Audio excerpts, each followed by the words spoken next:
Welcome back to James Podcast. Today is Friday, March the 13th. We're back on the podcast. Did Forza come out? What? I think Forza's coming out here soon. The one in Japan that I'm actually kind of excited about. I'm like, that's honestly one of the easiest ones you could possibly do. It's one everybody's waiting for. I honestly did not think that was going to be the first thing you'd say on this podcast. Sorry, today. I realized it's supposed to be out here, I think, in March. Interesting. That'll be a fun play. Again, you have to pay for the game outright. Cool. Honestly, it's better. The only reason I didn't switch my subscription thing because I just never switched it. Question: how many Game Pass games are you really playing? Not that many, honestly. Until they bring out Forza, and I'll be like, "Fuck, I gotta play this." Yeah, but that's the only one you're really gonna play. And then Forza is like beating a dead horse. There's only so much you can do with it. No, but it's gonna look so good, and it's gonna be fun for like the first week you play it, and then it's like now I'm just grinding the same game. You're not wrong, but I think the driving will be so much different. And as long as they do the drifting right, again, they do everything very smooth, and the drifting is the one thing I've like. It is literally like drifting an actual fucking car. Yeah, you have to feel the weight of the car, and I struggle with that in a normal car, let alone with a controller in your hand. So like that game's gonna look so good. I can only imagine what it's gonna look like. It's going to be immaculate on my OLED too. Amazing. Oh man, I'm so excited. It'll be a fun game. It'll be fun. It's you've made 6 of the same game. Yeah, it's true. Again, like with the you update the locations, you get the cars, like everything. Added weather, but and that's pretty much it. In the last 3 games, you've used the same Hot Wheels shit, and I'm kind of tired of the fucking Hot Wheels shit. It's fun. It's fun for a little bit, but not fun enough. It was cool when it came out in Forza 3. Yeah, it was awesome. But now it's the same format over and over again. Yeah, no doubt. The map's cool, I guess. Yeah. It's like I'm only gonna play this so much because it's like it's a bunch of orange track. Yeah, it's not. And it's not. I'm not glad it's not as fun. You only do so many loop-de-loops before you're like, fuck. The only problem I have with it being in Japan is I'm worried that there won't be a whole lot of space. So no, there's not gonna be a lot of straight line speed. Yeah, which is kind of where you lose me a little bit because in Forza 3, it's all there was straight line speed. That's true. You just got to be fast. Heck, even in 5, we were in Britain, so like. No. 4 was in Britain. 5 was in Mexico. Mexico. That one was better, but that one was more pushed towards the off-roading. Yeah, no doubt. In a way that 4 was just bad because they had like the weather system. They still did the weather in 5 as well. Yeah, but it wasn't winter 24/7. That is true. So like every time I got on, it was winter. I'm like, all right, I'm getting back off. You had to change out the tires. I'm like, no, this shit is gay. Stop this right now. People don't want to drive during the winter time. No, so it wasn't as bad in 5. In 5, it was sandstorm, normal, and raining. And I'm like, yeah, no doubt. Perfect. Exactly, it's enough to change it up a little bit the way you have to drive, but not and it looks enough good. To where I literally want to kill myself. Yeah, no, I get what you're saying. And then they got rid of the battle pass in 5. They're like, yeah, no, that was dumb. It is dumb. We're gonna go back to the wheel. In a game like that, it doesn't make sense. It doesn't make any sense to do a battle pass like that. I'm not racing online. Yeah, no doubt. Bro, that's a solo player game. I'm just hopping on because I want to have some fun. Yeah, you'll do a couple races with other people just for the fun of it, but then you'll see them like cut you off too many times. It'll piss you off, and you're like, I'm done with this shit. Whoever's in last place will come all the way across the map, hit just you, and they're still 2 laps behind. Yep, no doubt. So now your whole race is just ruined for no reason. Yeah, yeah, for sure. Okay, well now that we got that off of our chest, may as well actually get to the thing we're here for, sports. And we have one. So mostly today, it's going to be a NFL free agency extravaganza, talking about everything that's going on in free agency, outside of like what happened to pre-free agency with what happened with. I did that on the last pod by myself, but I will get Jace's reaction on a couple of those things, just to make sure we have it on the record. But we do have one basketball topic to talk about, and it pretty much taken over the whole week, and it is the second highest point total in a game of all time in Bam Adebayo. So this happened. Yeah, I know they drug tested the shit out of him. When did this happen? Monday, Tuesday? Miami Heat playing the Washington Wizards. Bam Adebayo goes off for 83 points, beating Kobe Bryant's second place finish by 2 points. He went. Should I just say this whole stat line, and then we'll get into the nitty gritty of it? Real quick, he could have had more if he had hit like 10 more free. He low-key could have had. No, the but that's the record thing. He went 36 of 43 for free throws. So you want what? He went 36 of 43 from free throws in free throws. 84, 85, 86, 87, 88, 89. Asking a guy to go 100% from the free throw line is kind of crazy, especially it being Bam. Come on, man. So how many did he miss? He missed, that would be 7. Dude, that puts him like... Again, he attempted 43 goddamn free throws. 83 points, 20 of 43 from the field, and then 36 of 43 from the free throw line. 90 all time. 90. 10 away from the record. Mm-hmm. That's crazy, dude. And let me just say the rest of his stat line here. He went 7 of 22 from 3. And then he also had 9 rebounds, 3 assists. He was sharing a little bit. Which also made this suck because in the middle of that game, they were trying to make him like, oh, he's passing the ball. He's being so selfless right now when he's going after this point record. I'm like, they were going too far towards trying to defend Bam in the middle of this game because they knew it was starting to look like not like a basketball game. So that part kind of sucked when I was watching it. But no, he had an awesome game, second all time. And people are very split on how they feel about this. You have the Kobe stans that say that what Bam did wasn't real basketball. And that, which I think to a certain degree you can, again, there's nothing you can't disagree with the fact that by the time it was the fourth quarter and they were double and triple teaming the guy and Miami was fouling the other team to get more possessions in the last few minutes of the game. And he was literally getting the ball past half court and just chucking up threes. Let me remind you, he started the game like 6 of 9 from 3. So he attempted another like 15, 16 threes and only hit one more. And the hacking through the first 3 quarters. They were hacking, dude. They were hacking. He was making shots. I can say a lot of the it was what it was. Free throws he got were deserved. For sure. They were fucking fouling. They were fouling. They weren't even trying at that point. No now, doubt. it was, again, it's the Wizards. The Wizards are the worst team in the NBA, and they're trying to lose. There's only so much they could really do. They're bad. No. They weren't trying. They sold on that game at halftime. And I don't think that, and that has to be taken into account, is the fact that it is the Wizards, one of the worst teams in the NBA. They are trying to lose this year. I will say they did get Trey back. That did nothing for him. Not in that game. He didn't play in that game. But in other games that he has played, he has made their team look better. And they went into overtime last night against who was that against that they were playing last night that they went to overtime with? Orlando.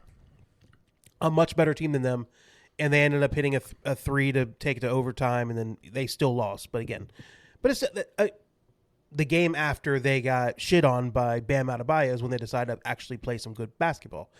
But I just think all in all, Kobe stands are going to be mad about it because it's not as pure as their Kings when he did it. And for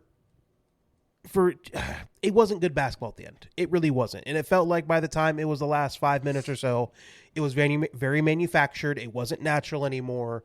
He was getting double and triple teamed. He was throwing up shots whenever he could, looking to get hacked at certain points. And there was a point where Bam Adebayo at the end of that game, the last couple minutes, literally ran like a freight train through 2 different dudes. He was running. And Eric Spoelstra challenged it to try to not have him have a charge instead of get a foul call so he can go for more free throws.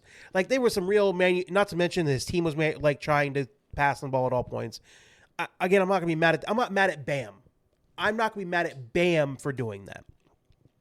Especially by the time through 3 quarters he was at 60 something points. Why wouldn't you go for it if you're a competitor? I totally understand that. But the fourth quarter wasn't basketball anymore, especially as you get farther and farther into the game, to where I think there's room for both.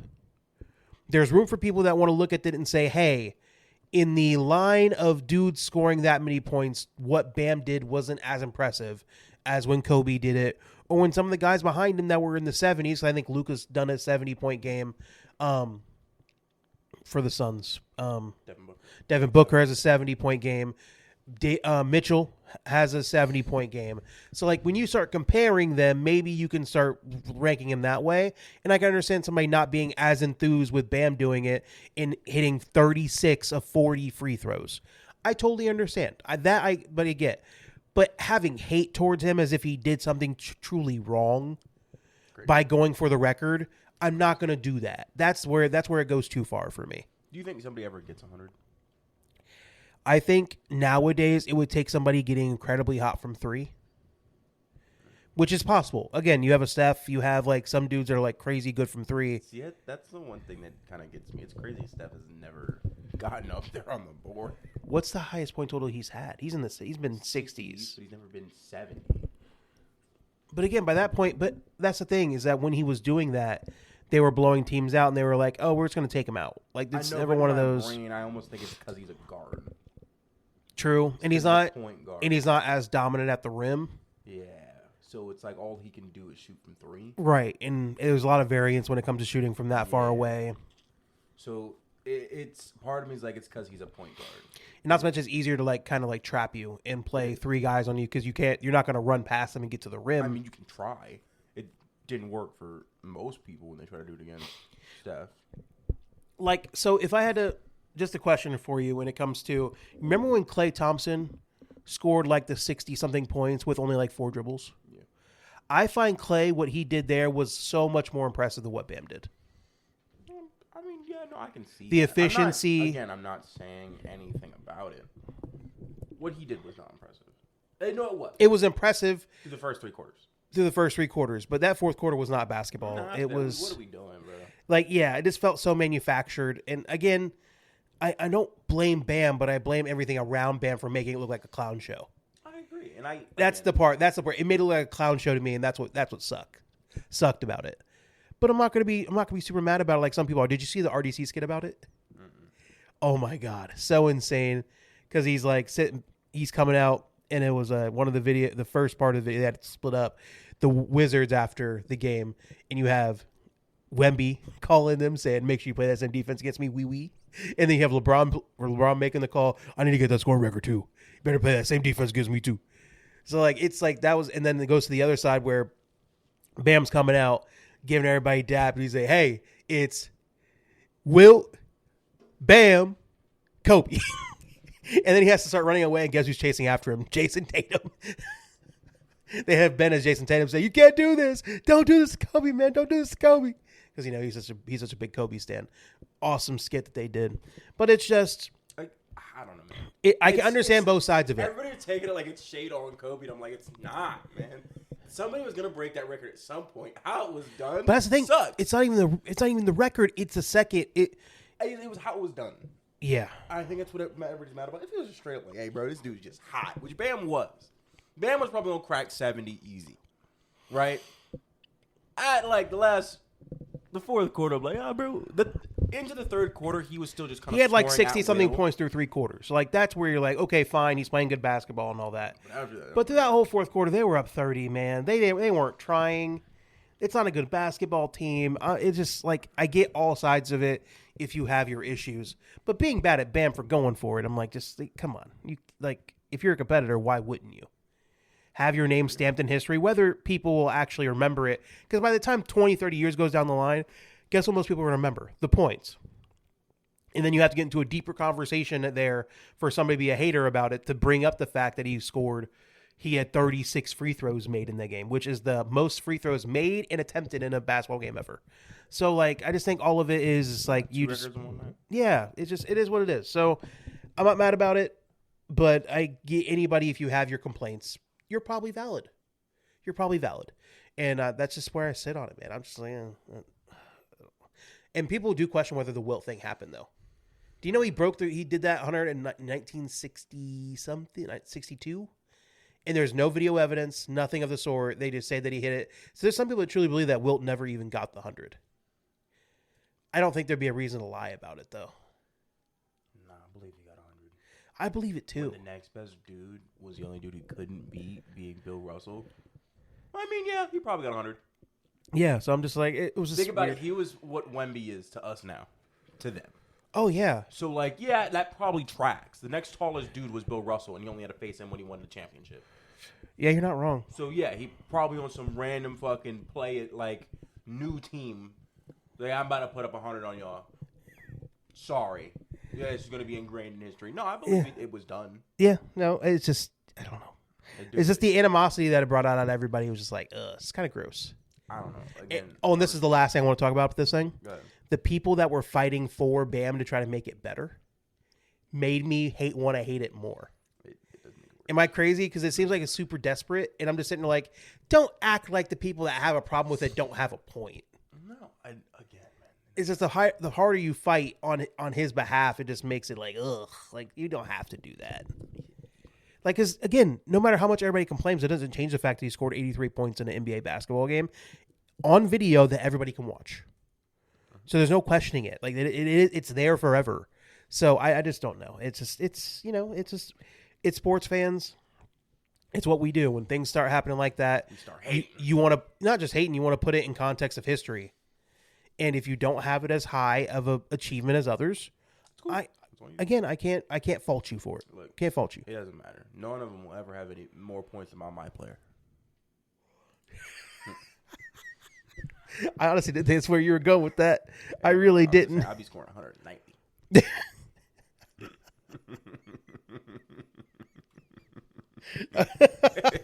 Okay. You know, just in case y'all cared.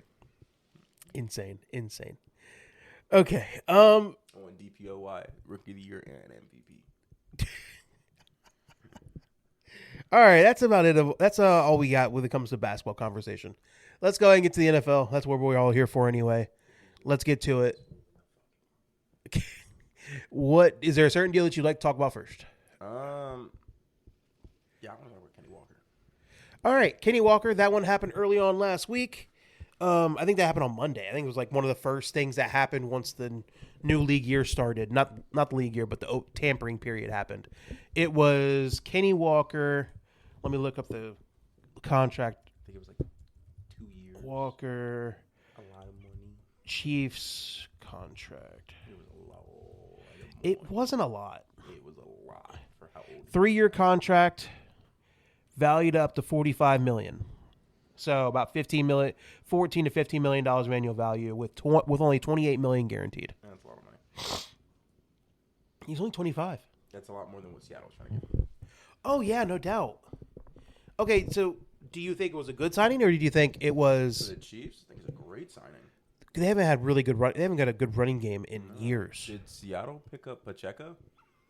No, Lions did. Oh, so they got rid of David Montgomery to re-sign David Montgomery?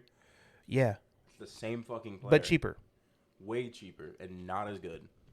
Oh, Pacheco's not good. Not as good as David Montgomery. And I can say this: David Montgomery's a pretty good back. oh, he's a number one on most teams. He is Truly. Pacheco's a true two. Oh, yeah. To just ram through things. Oh yeah, he'll run hard and he'll do the little choppy leg thing that he always does. That isn't effective. It's so ineffective. it makes it look like a little kid running, and it's kind of hilarious when I watch him run. But I think in general, I think it was a good signing. I think it was a good signing. It was a good signing, but I don't think it changes the fact that their offensive line. I don't think it's only because they've had bad running backs over the years. I think their offensive line has not been good at running the football, and I don't think their offense is built to have good running plays at all.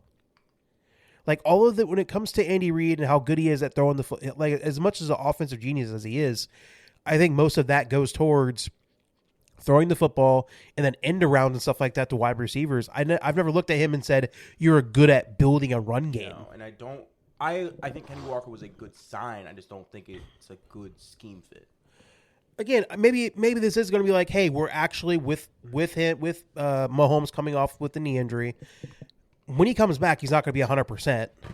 So like maybe it's coming with the idea that Andy Reid's like, hey, we're going to reshape our team again to where maybe they'll be a little bit more of a running team than they ever have been. Which I'm like, More of a balanced team. yes. Again, I don't think they'll ever go to like mostly the running the football with Mahomes as your quarterback. You shouldn't. That you're taking away the best part of your football team. But having more balance wouldn't hurt, especially if you're not going to have the crazy good wide receivers because they haven't had ever since Tyreek Hill left. Like they You don't. think that's what they draft going into this year? I think they'll probably go DN, like defensive line. I don't know. The Japanese receivers so bad. Literally, that's been their biggest problem. Is they have no receivers. And the receivers they do have are in prison. trying to be. Rasheed Rice was actually turning out to be a pretty good receiver. Hey, I'm gonna go drive my car fast as shit. And then tore his ACL, and then all the driving stuff came out. Mahomes tore his ACL. No, so did he. So did he. No. The year before. Mahomes is the whole fucking point. Oh yeah. Mahomes got in the way and tore his ACL. Yep. I totally agree. So like they haven't had good wide receiver play either. They are getting Travis Kelce back, so like that's also a good help. Again, another pass catcher that Mahomes can rely on. But just getting this guy be able to run the football, I think makes a lot of sense. They didn't pay him a ton of money. It's at running back position, $15 million is around.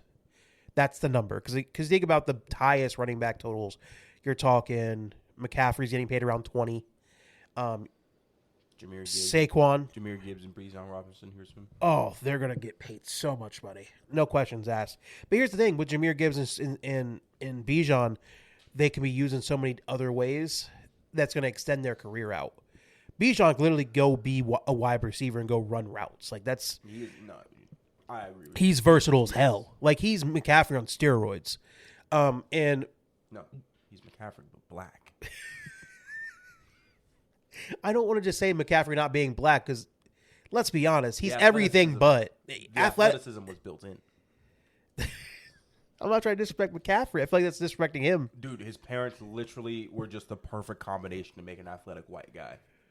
His dad was an NFL player. And his mom was a fucking pro soccer player. Yeah. Hey, it is what it is. Makes an athletic white guy. Real quick, they only failed 2 times before that one. No, because his brother plays too. His brother's younger brother, yeah. He has 2 older brothers. Yeah, true. It's not like that where they're the Watts where all these motherfuckers gonna make it. And one of them just happens to be a fullback. He's just not 6'4". Right, exactly. My bad. Yeah, no doubt. He's probably one of the better fullbacks you've ever seen. Right. But hey, man, you were born in the middle of and you were born in the 90s. Yeah. Kind of fucked. Yeah. Had you been born in the 80s, you would have been so useful. Bro was an all-pro almost every year of his career. Oh, yeah, no doubt. Again, you're a fullback. No, it was yeah. you and Kyle Juszczyk. Yeah, that's pretty much it. Juszczyk. I feel like there's one more. There is, but he's a fullback. We don't know his name. It was the one that... Oh, yeah, no, you're not wrong. And then for the Seattle Seahawks, I don't think they made a bad decision by not paying him. Oh, who else did they let go? The Seahawks let a lot of players go. Oh, yeah. But here's the thing. They draft very well. So, like, that's a team... But they let Tariq Woolen. That's who left. Woolen's... He went to the Bears, I believe. He's about to get so many fucking blacks. He is, but I think he fits what they want to do on defense. I know, but you literally just have to accept he's getting 5 penalties a game. They let Woolen go. They let their one of the safeties go as well. They let a defensive end go. They let a lot of guys go. So I'm just sitting there like, and the Chiefs also lost guys too. I'm just sitting. So I think Seattle, because the way they draft, they can do it. Did Chris Jones get hurt or something? Because he just fell off the face of the earth. He played last year, but it's just again, Chris Jones is a closer. But when you're losing fucking games, a closer doesn't fucking matter. And not to mention he has got a little older, slowed down a little bit. But again, he's still one of the better players in the NFL at his position. But it's just, not as, again, if you're a closer and there's nothing to close, what does it fucking matter? So I just think with the way Seattle drafts, with the fact that it doesn't help that Charbonnet is going to be coming back from an ACL injury. So like that's going to be something they're going to have to deal with. But again, it's just they draft so well, they can go pick up a running back. It's just not because they have to pay JSN. They're going to have to pay the one safety. Kobe. Nope, he's gone. Kobe Bryant's gone too. Oh, they let that one go. Fuck. It's the other safety. Why am I forgetting his name? It's the big one. Crap. Oh no. He's the one that had a good game too. Come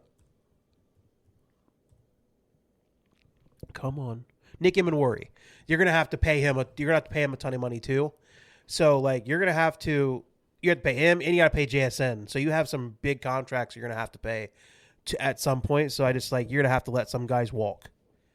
It is what it is on that. What do you have that face for? It's a video of a dude pulling his own tooth out. Oh, no, please. Don't. I don't need to see that. that. Yeah. No, you made it. you kind of made it sound like it was looking like you had like bad news to tell me or No, something. I wanted to get it away from my face and towards yours. But all in all, great signing for the Chiefs. I don't feel so bad for the Seahawks. They'll figure it out. Yeah, real quick before we continue with football, we should probably talk about how a World Baseball Classic's going on. America fucking around and finding out, losing to Italy, and because of not realizing the fact that they couldn't like not make the next round potentially, but they lucked out that Italy went and won their next game. But you know, Have you been fuck America? Have you watched Dominican Republic play? they're electric. Them They're niggas are electric. just having fun. They are. Real quick, why isn't normal baseball this fun? All the unwritten rules and all that bullshit. Can we just have this much fun? I'm not even watching America play. I'm sitting here like, why the fuck is Austin Wells here? Oh, there's another home run. Like, I was so distracted with all the home runs they were hitting. I looked at Austin Wells and went, something ain't right. And then, legit, everybody had to explain it. Hey, his mom's Dominican. Yeah. Like third generation Dominican, but she's Dominican. Yep. And everybody just went, There you go. fuck it. Yeah, we ball. And then everybody was on Cal Raleig's ass about, hey, you just left your teammate hanging. Yeah. And it's been worse because no one else is doing that shit. Just him. Mm-hmm. But now he did it last time he played in the World Baseball Classic. But it was, I can't remember the other dude's name. He plays for the Dominican Republic. No, Mexico. He played for Mexico. I'm not sure. But everybody was on his ass about it. I'm like, yeah, you're kind of a dick. There was no need for that. No need for that. Look, the World Baseball Class, the American team is actually good too. No, they are. But when people started freaking out, and I'm like, here's the thing: when people want to, the American baseball team should not be treated like the American basketball team is when it comes to the Olympics. No. The best players in the MLB are Dominican and Japanese. They're not American. No, Aaron Judge is considered one of the best players in the MLB, and he is American. It's the playoffs. Shut up.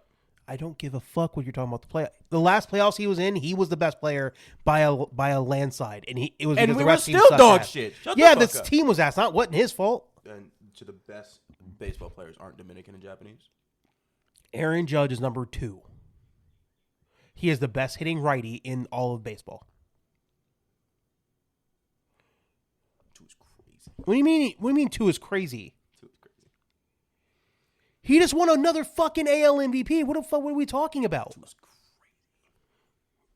Where would you have him? Not a 2. Obviously, Otani is above him because of obvious reasons. Now we're just talking about baseball players, like all players.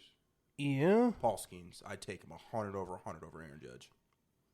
He's a pitcher. He's awesome, but he is not number 2. No fucking way. No fucking way. Have you seen that man throw? I am under. Because if I recall, I watched this nigga strike Judge out in 3. I don't give 2 fucks. I don't give 2 fucks. 3. A pitcher can only go pitch Anything one done. out of That's- every bro, 5 come on. nights. Oh, yeah. One of every 5 nights, a batter can go out there and have everyday impact. One of those It nights doesn't. is a It's literally a guaranteed- fucking. It's literally a fucking like No. guaranteed impact. It's literally a numbers game. A bat My with what nigga, Judge can do my nigga, defensively and my nigga, offensively my is a nigga. lot more than what a pitcher can do. My nigga. I watched him during the World Series drop the routine fly ball. Defensively, my dick. Go. And miss that bitch. A lot of players make mistakes. And Paul On the Skeens- biggest stage? The biggest stage. Paul Skeens doesn't know such a stage. And Judge won't either if he keeps playing like that in the playoffs. He didn't play like that last He's year. not the second best player in baseball. Yes, he is. Fuck no. Fuck no. Hell no. The man's literally just won a second MVP in a row, dude. What are we talking about here? Nope. Okay, all right, fine. I don't want to get hung up on this. We still have so much football to talk about. But I don't treat this is my main point about the baseball thing and how people want to start freaking out about if they lose and how they potentially couldn't have made the next round. I don't see we as a country should not look at the baseball Bobby team. Witt Jr. The Royals, he's definitely better. No, he's not. No, he's not. Paul Skeens. No, he's I'm not. not gonna go crazy and say Cal Riley. No. Like I had it like, hey, he hit a fucking home runs for a catcher, but he's not the MVP No. because that's all he let in. Yes. But no. No. Okay. Fuck, Ronald Acuna is damn close. That Vladimir Guerrero Jr. is damn close. No, he's not. No. No. My main point: we should not treat the baseball team for USA like we treat the basketball team, because in basketball, the United States is far and away. Again, I get it. Some of the best players in the NBA are players from different countries, but guess what? When they are the best where they're at, guess what they want to do? They want to come to the NBA and come play here, because all in all, the NBA is the goal, and I guess the MLB is the goal too. But it's just the MLB, all their best players are coming from different countries. You're like, from a lot of the best players coming from different countries. So I'm just sitting there like, you should not. I don't look at the baseball team and think they should dominate like the basketball team does. I just don't think so. I expect a hard-fought game. And not to mention, no matter how talented you are, if you don't have your shit together, because again, they were a much better team than Italy. Guess what? They didn't come in with their shit straight, and you can get beat by a team that's not as good as you. It's how baseball works. It's just how it works. In other sports, if you're the better team, most of the time you figure it out. Though. It is, but again, and there's a lot more variance, and there's so many other things you have to take into account, that it's not just about who's the better talented player or team. So that's how I look at it, and I'm not going to sit here and freak out about the Baseball Classic as if like it's like a travesty if they don't get far enough. Because it's like always on, and I did not care about the Winter Olympics. I don't know if that's still on. No, it's over. Yeah, I didn't care. That's over. Again, I watched a few clips of like watching some things, but like I know the World Baseball Classic time, because that's not an every year thing, is it?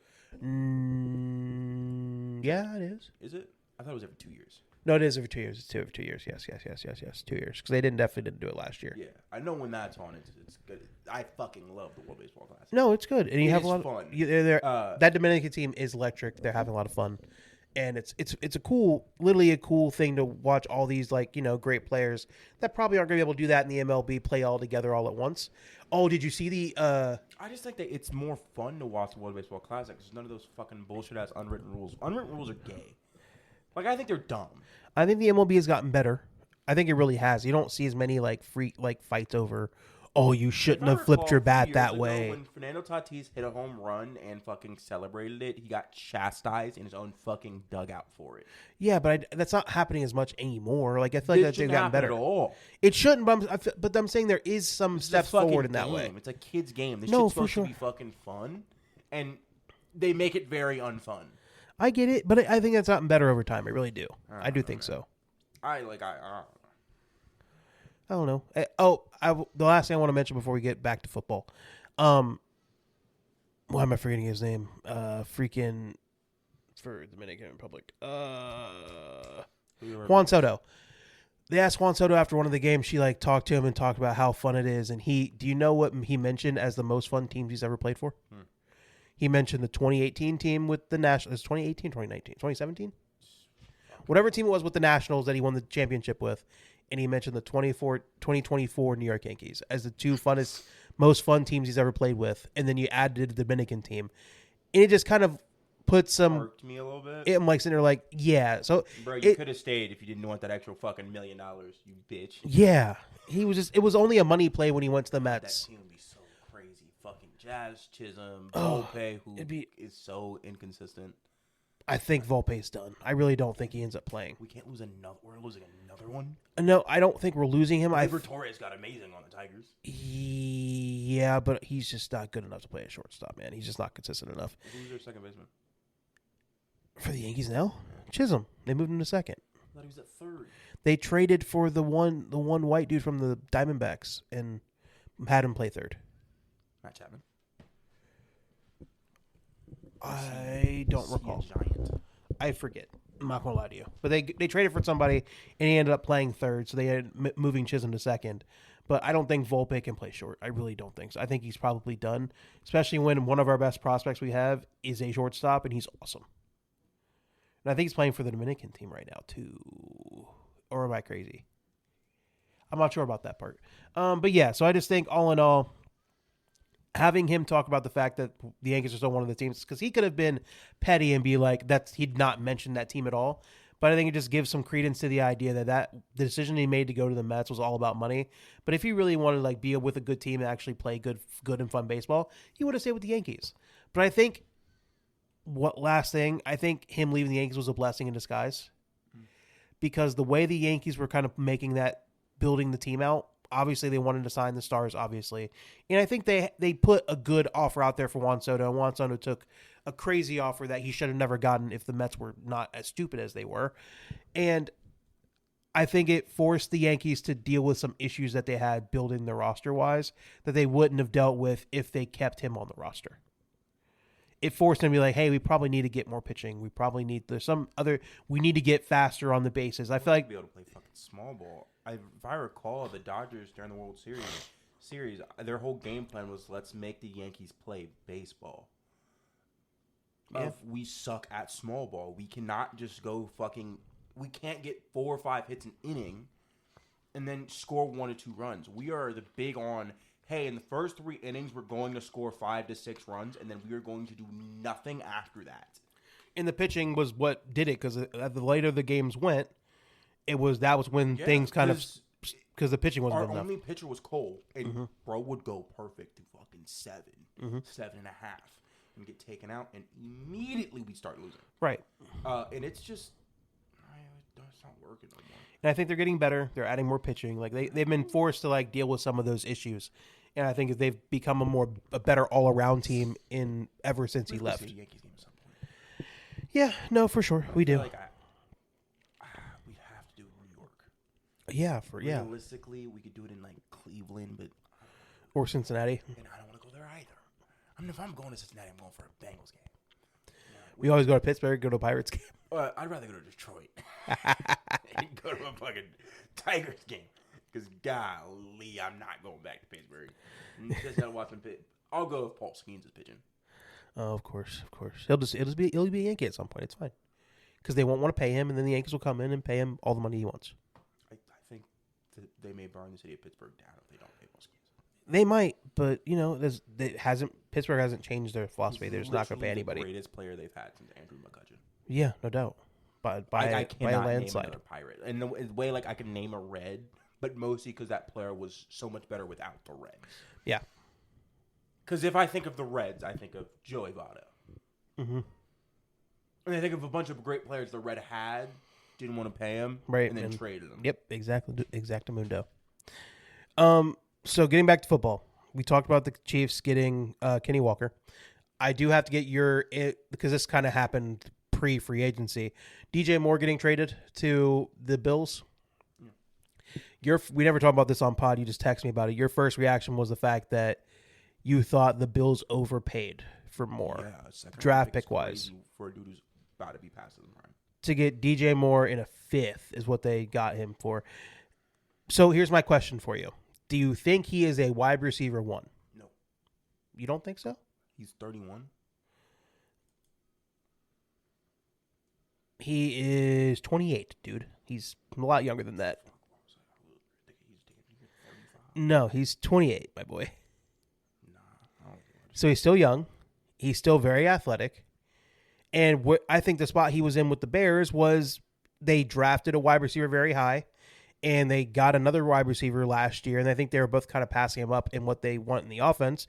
And that's Ben Johnson's decision. It is what it is, especially if they can get cheaper at the position now, getting rid of him and getting him off the books. It makes a lot of sense. So now, DJ Moore, guess what? He's played with this head coach before because that head coach was his OC in Carolina. So there's scheme fit. He's going to be playing with Josh Allen as his quarterback. And I think it's a really good move. I really do. A second was too much, especially for going a second this year. Yes. Especially when we're going into a draft that is so deep at wide receiver. Yes, but guess what? You have to build up. Again, they've proven that they can draft receivers and actually make them good. No, them niggas drafted Keon Coleman off of his personality. Exactamundo. I told you when he was drafted, that nigga is trash. Exactly. So here's the thing. I don't think he is a. I don't think Keon Coleman is a total bust. Do you honestly get the hater out of you for just a second?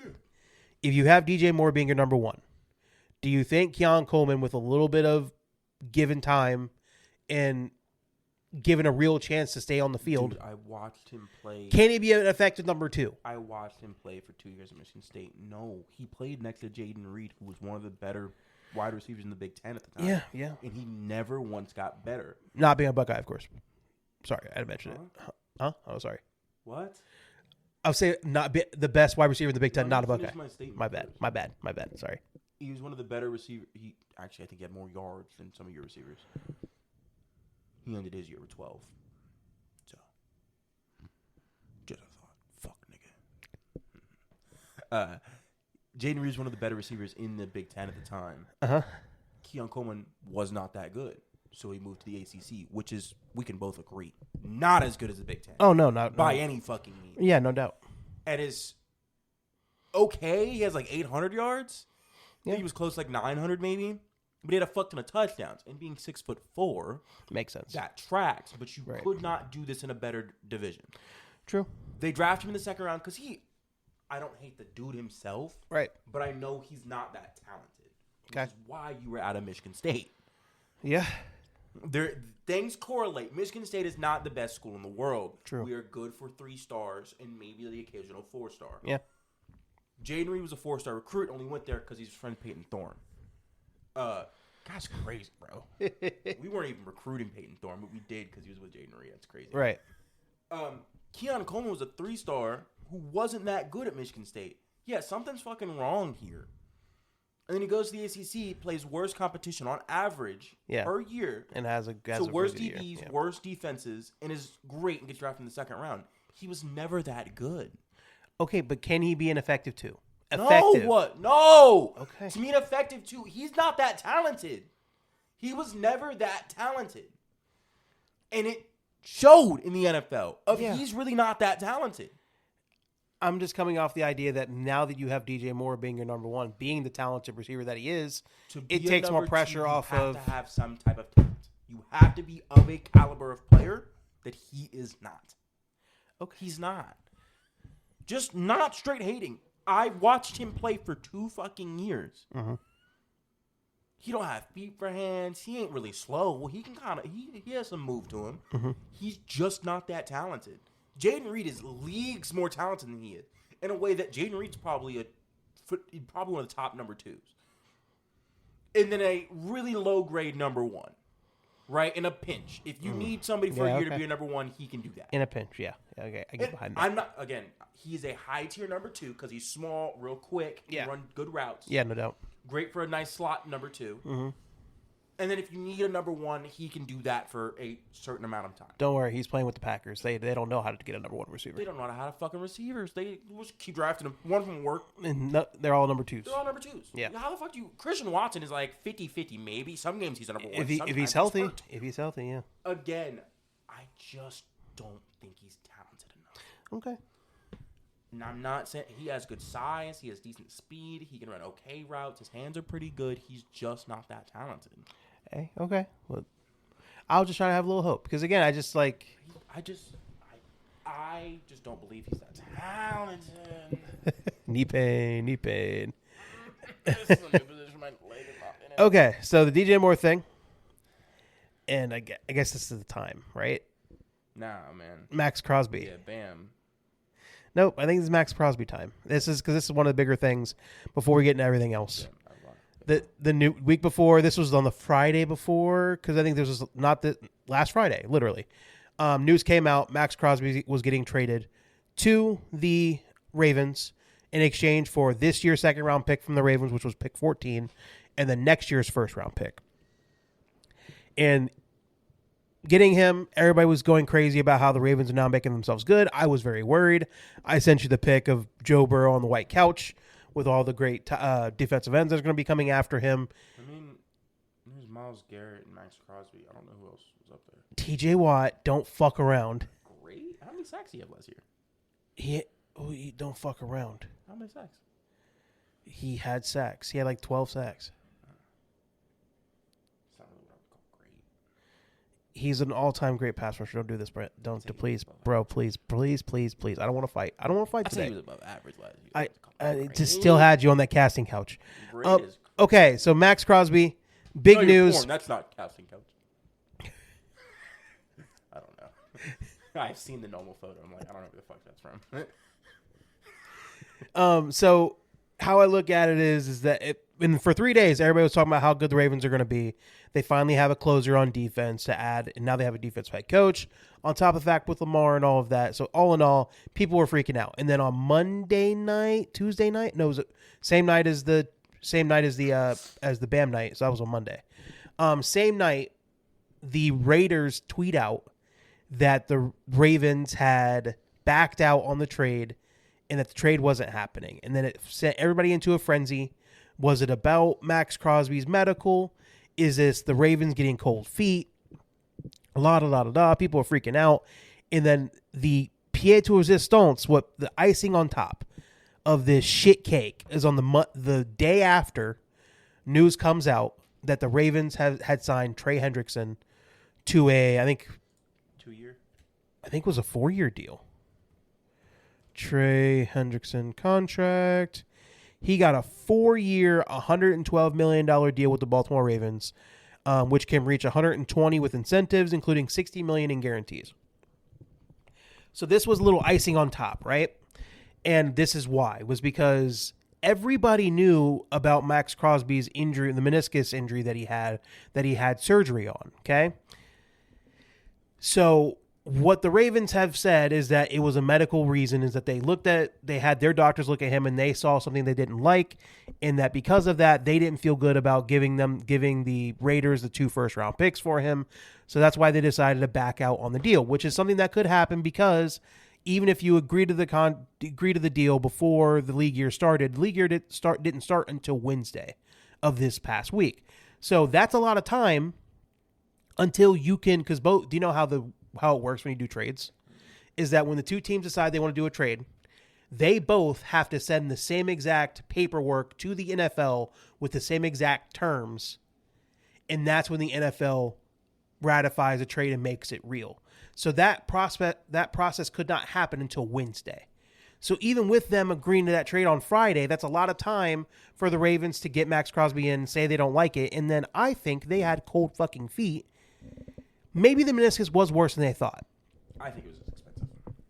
I think, all in all, the meniscus may have been a little worse than they thought, but I think this is some fuck shit the Ravens did because they looked at it and said, hey, why would we get a guy, give up 2 first-round picks for a guy and then pay him 30, because they're going to give him a pay raise when they get him over, give him close to $40 million a year if he's going to be on a little bit of a bum knee, when there's Trey Hendrickson sitting out there going to be at a discount, and then we don't have to give up our 2 first-round picks to get him. And let's just say he's 80% of the player Max Crosby is, a little bit old, like 3 years older. Why would we do all that? That's what I fucking think happened. Because the Ravens are making this very clear. It was about the injury, but everybody knew about the injury. You got to talk to his doctors beforehand. And I'm just sitting there like, this is some scummy shit that they did. And people that wanted to fight for the Ravens say, oh, they didn't do anything wrong. This is not against the rules. But the way I think about it is that if a player did this to a team, how would everybody feel about the player? Everybody would shit on the player if the player did something like this and agreed to a deal and then decided to renege and then go back to a different team and not go through with it. So I just think, all in all, if a player would get screwed over by doing the exact same thing, then the team should take some shit too for doing what they did, because I think what the Ravens did was scummy. Even though I do understand what they did. I understand the idea that why would we give up multiple first-round picks for a guy that may be a little bit on a bum knee when we can get a guy cheaper and not have to give up our first-round picks for it, and we can get 80 to 85% of that same player. I just don't know. And I just think that would I feel better about it if the Ravens were just fucking honest? I felt like if they just said, hey, because again, the Ravens have been living off of one of the best run organizations for the past 20 years. Like, that's what they live off of, that reputation. Steelers? Huh? Like the Steelers? No, because everybody looks at the Ravens as they're betterly ran because their ownership's willing to spend money. Which is not wrong. But again, they've been eating off of that. What is the reputation for years? But what they did, that was not what a team with a good reputation does. if the Raiders did some stupid shit like that, everybody like, oh, that tracks. That's the Raiders, right? So I think the Ravens deserve to get some shit handed their way because they did some scummy shit that you probably shouldn't do. And I just think that anybody that wants to paint it as anything different is stupid. Or you're a huge Ravens fan that doesn't want to like take any shots as your team not being as well ran as you want to say it is. I think it just happens to everybody. I think I kind of understand getting cold feet when he isn't the healthiest edge rusher in the world. But again, he was playing on the meniscus injury all year last year, which probably didn't make it better. No, which probably would scare me too. But the back out. But you knew about it. You knew about that. You knew about that surgery. There was no way he was going to pass a physical at that point. So, like, how were you going to pass him on a physical when you knew when he's coming off the injury? He was coming off the surgery up like 2 months before that. So he would be healthy by next season, by the time next season started. But they were talking about, oh, but he wouldn't be good years from now. And that's what makes giving up 2 first-round picks for him. But here's the thing. The news never came out that they tried to talk to the Raiders and say, hey, what about instead of 2 firsts because of the injury, what if we give you a first and a second? The Ravens didn't try to negotiate. They just said, nah, we're good. We're going to return this. It's like buying an open box at Best Buy and not liking what you get. You knew it was an open box. Like, that's like so I think what the Ravens did was real scummy, and I think they have to own it. I think fans have to own it. I agree. No, I completely agree with you. I would prefer y'all have Max Crosby over Trey Henderson. That hurt my soul a little more.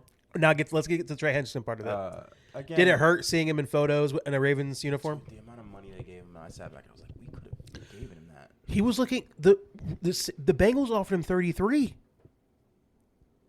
and he wanted more. And now he's taking again. He was never going to take a discount and stay with the Bengals. I think that ship sailed. That ship sailed. That's why it hurt more. I saw the deal and I was like, we offered you more, and you said no. Yeah.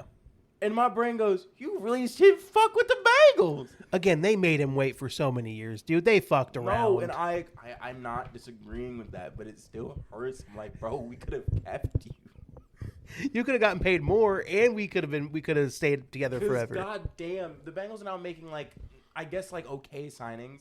Letting Osai go doesn't make sense to me. He was starting to play really well. Again, if you don't believe in him that much, hey, we have this thing called the franchise tag you didn't fucking use. Throw it out there on him. Yeah. Because he entered the year with 5-6 sacks. Yeah.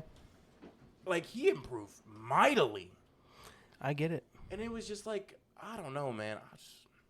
It hurt a little bit. It did. And it's more of the fact of... Now you have to see him twice a year. He really just didn't want to be on the Bengals that bad. Oh, yeah, no. Again, but we have to understand. That was going to be a given. And I understand if Joe Burrow requests a trade. I can't wait until you have to watch Trey Hendrickson take down Joe Burrow. And like I told you before the podcast started, it's going to be a thug tear that comes out when you have to watch that happen. She's going to take him down, and then Trey Hendrickson, she's going to help him up. Yeah. Because Trey Hendrickson's a good fucking guy. Yeah. He's just that nice of a guy. He's going to reach his hand down and help Joe Burrow back. Yeah. He's going to make sure you don't grab the knee either. He's going to stay away from the leg. He's going to kind of drop my head. He's going to be nice about it. Oh, yeah. It's going to piss me off. Man, I'd rather you just mull his ass over. Let's get to some of the other moves that happened in free agency here. Let's see. Do you want to do it by team? You just want to run through teams? Just do the main ones. We'll start with the AFC East. Buffalo Bills re-sign Kyle Allen. DJ Moore, like you already talked about, re-signed. They got Bradley Chubb on a 3-year, $43.5 million deal. Good deal. He's hurt a lot, but again, he's a very effective pass rusher. Put him on the other side of Joey Bosa. Very, very good pass rush that you can have. Joey Bosa ended up being a good, decent signing. Oh, he was very good last year. Very good. I have to give for the money they gave him. And he was healthy. He actually had a really good, healthy season and played all the years. He was the only spot on that defense that was worth something. Yeah, they let literally most of their defense, their secondary, all of them shits are gone. And again, they were all bad. Now they have an offensive head coach. They're going to put more and more into their offense than they are their defense. It is what it is, but it's just the defense, as much money as they put into it, was not good last year. So getting rid of all those guys on the back end was definitely a good way to go. Dolphins, this is probably one of the bigger ones. Malik Willis signed a 3-year, $67.5 million deal with $45 million fully guaranteed. Includes a $22.5 million signing bonus with a $2 million March 2028 roster bonus, and a $20.5 million 2028 salary. So they not only let go of Tua, which means they're going to be eating $95 million against your cap for the next 2 years. So they're splitting it up. I think it's 55 this year and then like a 40 next year. Still, it's so much money. To not play with you, you have that much money against your cap is insane. It's gross. But I'm not eating that, dude. I can't, dude. We're thugging it out. You're not playing, but we're about to thug it out. Nah, they decided to eat it, man. Again, I get it. Like, you're trying to build a new team altogether. So I was surprised Malik Willis chose to go to Miami. I was just like, I'm not. Nice weather. I guess you haven't spent the last few years of your career in Green Bay. So you get a lot better. And before that, Tennessee. Tennessee's not a bad place to play football at. And good weather. Look at the same weather as here. No, the fuck it's not. It's not as bad as Green Bay. But it's not good weather. Yeah, I get it. Football-wise, it didn't make sense to me. Because all you have is Waddle. And you have a defensive head coach now. I'm in Miami. Life's good. But I will say the defensive head coach is the same DC that you were playing. We were on the same team. The DC from there was at Miami before he ended up being the head coach for Green Bay. So maybe there's a little bit of familiarity there. You know what you're looking for. The coach knows what he's getting out of you. Because if you're on the Titans before this, right? Green Bay. No, before Green Bay. Where yeah, he got drafted the Titans. Yes, yeah. They drafted him and Levis. Yeah, back-to-back years actually. No, they drafted both of them. They were on the same draft. They drafted them both. Really, just never let him play. They let him play a little bit, but not enough. Exactamundo. Because everybody was kind of like, "Hey, there's a high chance he's probably the best quarterback in the draft." Yeah, no doubt. Because I think after him it was Levis, and Levis was. That was the Pickett draft too. Yeah, all the same He draft. had the most physical tools, didn't he? Yeah, but he wasn't a good enough polished quarterback yet. Accurate. And he's turned himself into that. Like, and he had like 4 starts last year. He played fairly well. And people looked at him and said, hey, maybe he could be like the next like cheap quarterback that could turn into something. And again, I think Miami has this spot where they have to now eat almost $100 million worth of cap money because of dead cap hit because of Tua. And you get Malik Willis and figure out if he's going to be your guy long term or not. And then if not, a couple years, like either next year or the year after, you'll be drafting a quarterback and you're ready to start from. This photo makes me angry.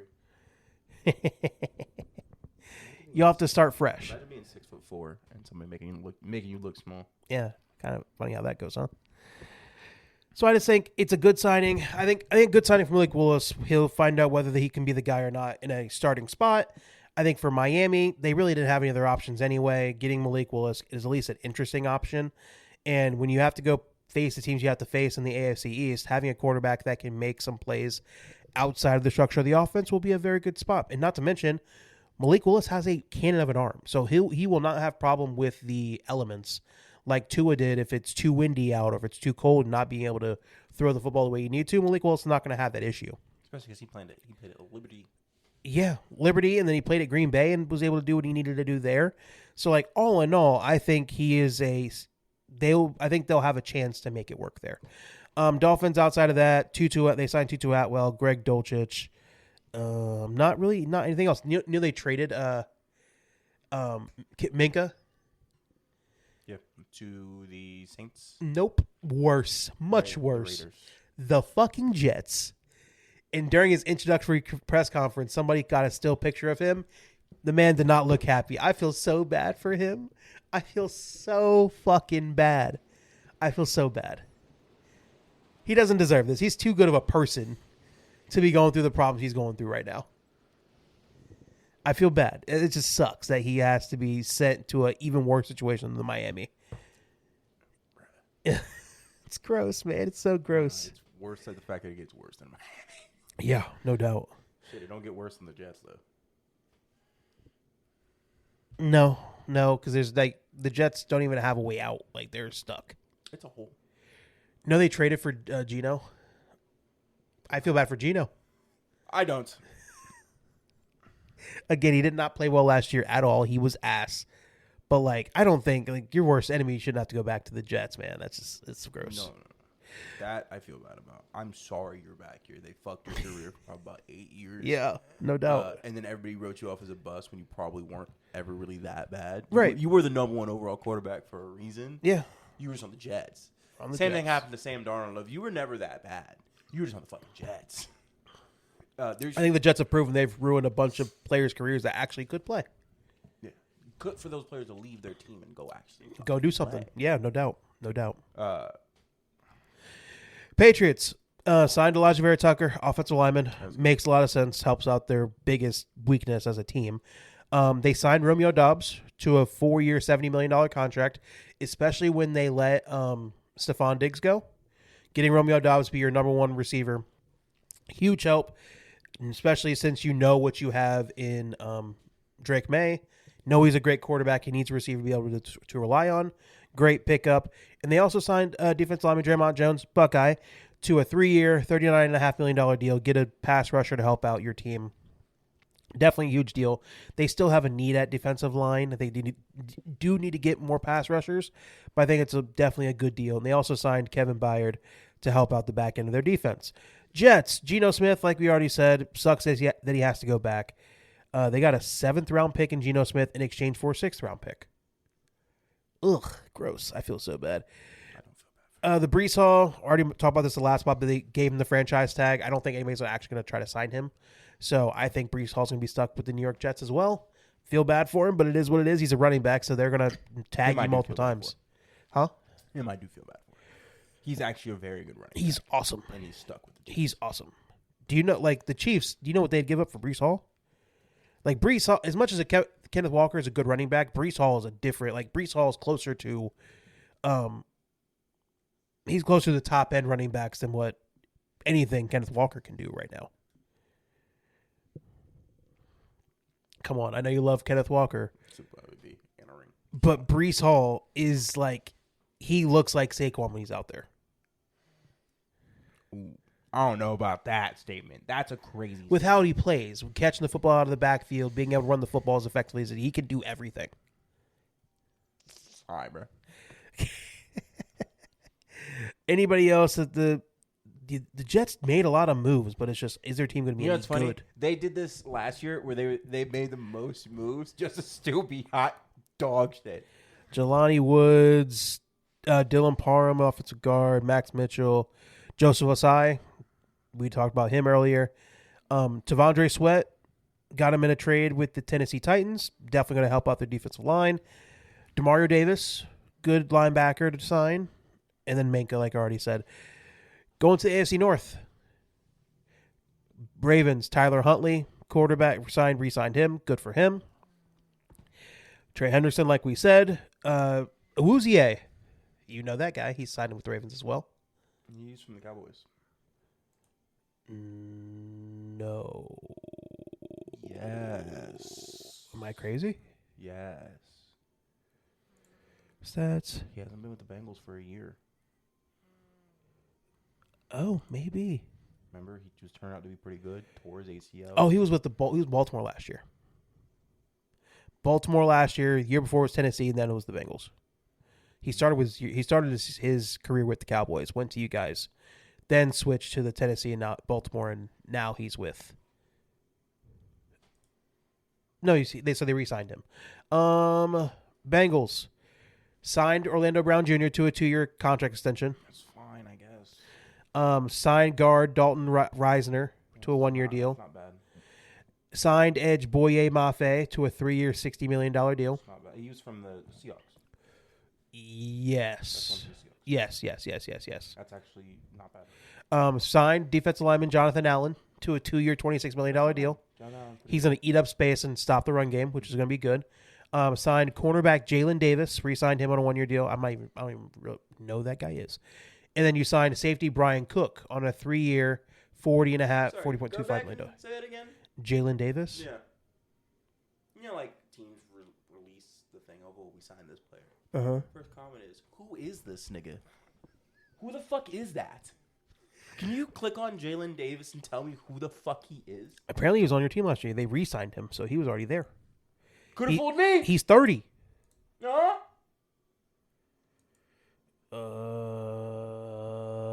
I'm seeing total what he did last year. Nothing. He had less than 10 tackles. Nothing. Who is this man? He had 7 tackles total last year. I don't know who this is. Why is that somebody you need to list? But I guess it depends on the list that I saw. And then safety Brian Cook, 3-year, $40.25 million deal, $18 million in year one. Good safety. It does take away the idea of Caleb Downs. Like, why would you sign him if you're going to go get Caleb? Dumb. That's why. I think maybe they're saving them.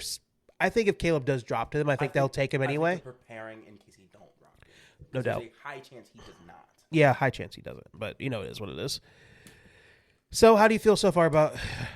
Again, I think they have not signed enough linemen. They addressed their defense, added some pieces, added a guard. Again, you have not signed. Yeah, you haven't. You need more. You need so much more. Right guard, so bad. Yeah, you're not wrong. You're not wrong. Re-signing Orlando Brown, I think it's what Reisner's going to be. He's going to be the right guard most likely. That's fine. I don't hate the Orlando Brown signing. Left tackles are not easy to come by. Nope. And Orlando Unless you're going to pay him $27 million. Yes, Orlando Brown's been fine. If you guys are going after a left tackle in the draft, if there's a left tackle y'all see late in the no, but you have a right tackle that'll end up being your left tackle, right? The problem is, I think they may start to understand, like, hey, Amarius Mims may not work as the left tackle. Yeah. I think somebody's noticed that and been like, we should probably look into something. He's not athletic enough. But there's not many left tackles that are like pick 10 worthy. No, not this year. Not this year. In a way that maybe an early second round left tackle may be something. If y'all shoot for something like that, yeah, and then see if you can give that guy time to develop over the next. It was a 3-year deal. 2 years. Again, I'm okay with that. Give him 2 years, see if he can develop into something better. Yeah. If not, then you go sign a guy. But by the end of the first year, you can offensive tackles are either they work or they don't. There's no doubt. Between. Yeah, for sure. So by the end of the first year, if you see he's not working out, go sign a left tackle and then fucking eat whatever's left on Orlando Brown's contract. Yeah, no doubt. And if this is how you guys plan on doing it, but I need more secondary signings. Yeah. I need y'all to like really splash a DB because I don't really see many DBs coming out that I want either. You could get us really good corner at 10. Who? Mansour Delane, the corner from LSU. Really, he's like the number one. If you want a man-to-man corner, he's it. Like he's the number one guy. I don't think we need a man-to-man corner in this fucking division. Yeah, you do. Against who? What do you mean? Who the fuck's going to play man-to-man against goddamn DK Metcalf? You have 2 receivers have to deal with the Pittsburgh Steelers now. Who? No. We're gonna get to that. I'll let you be surprised when I tell you. I'll let you be surprised.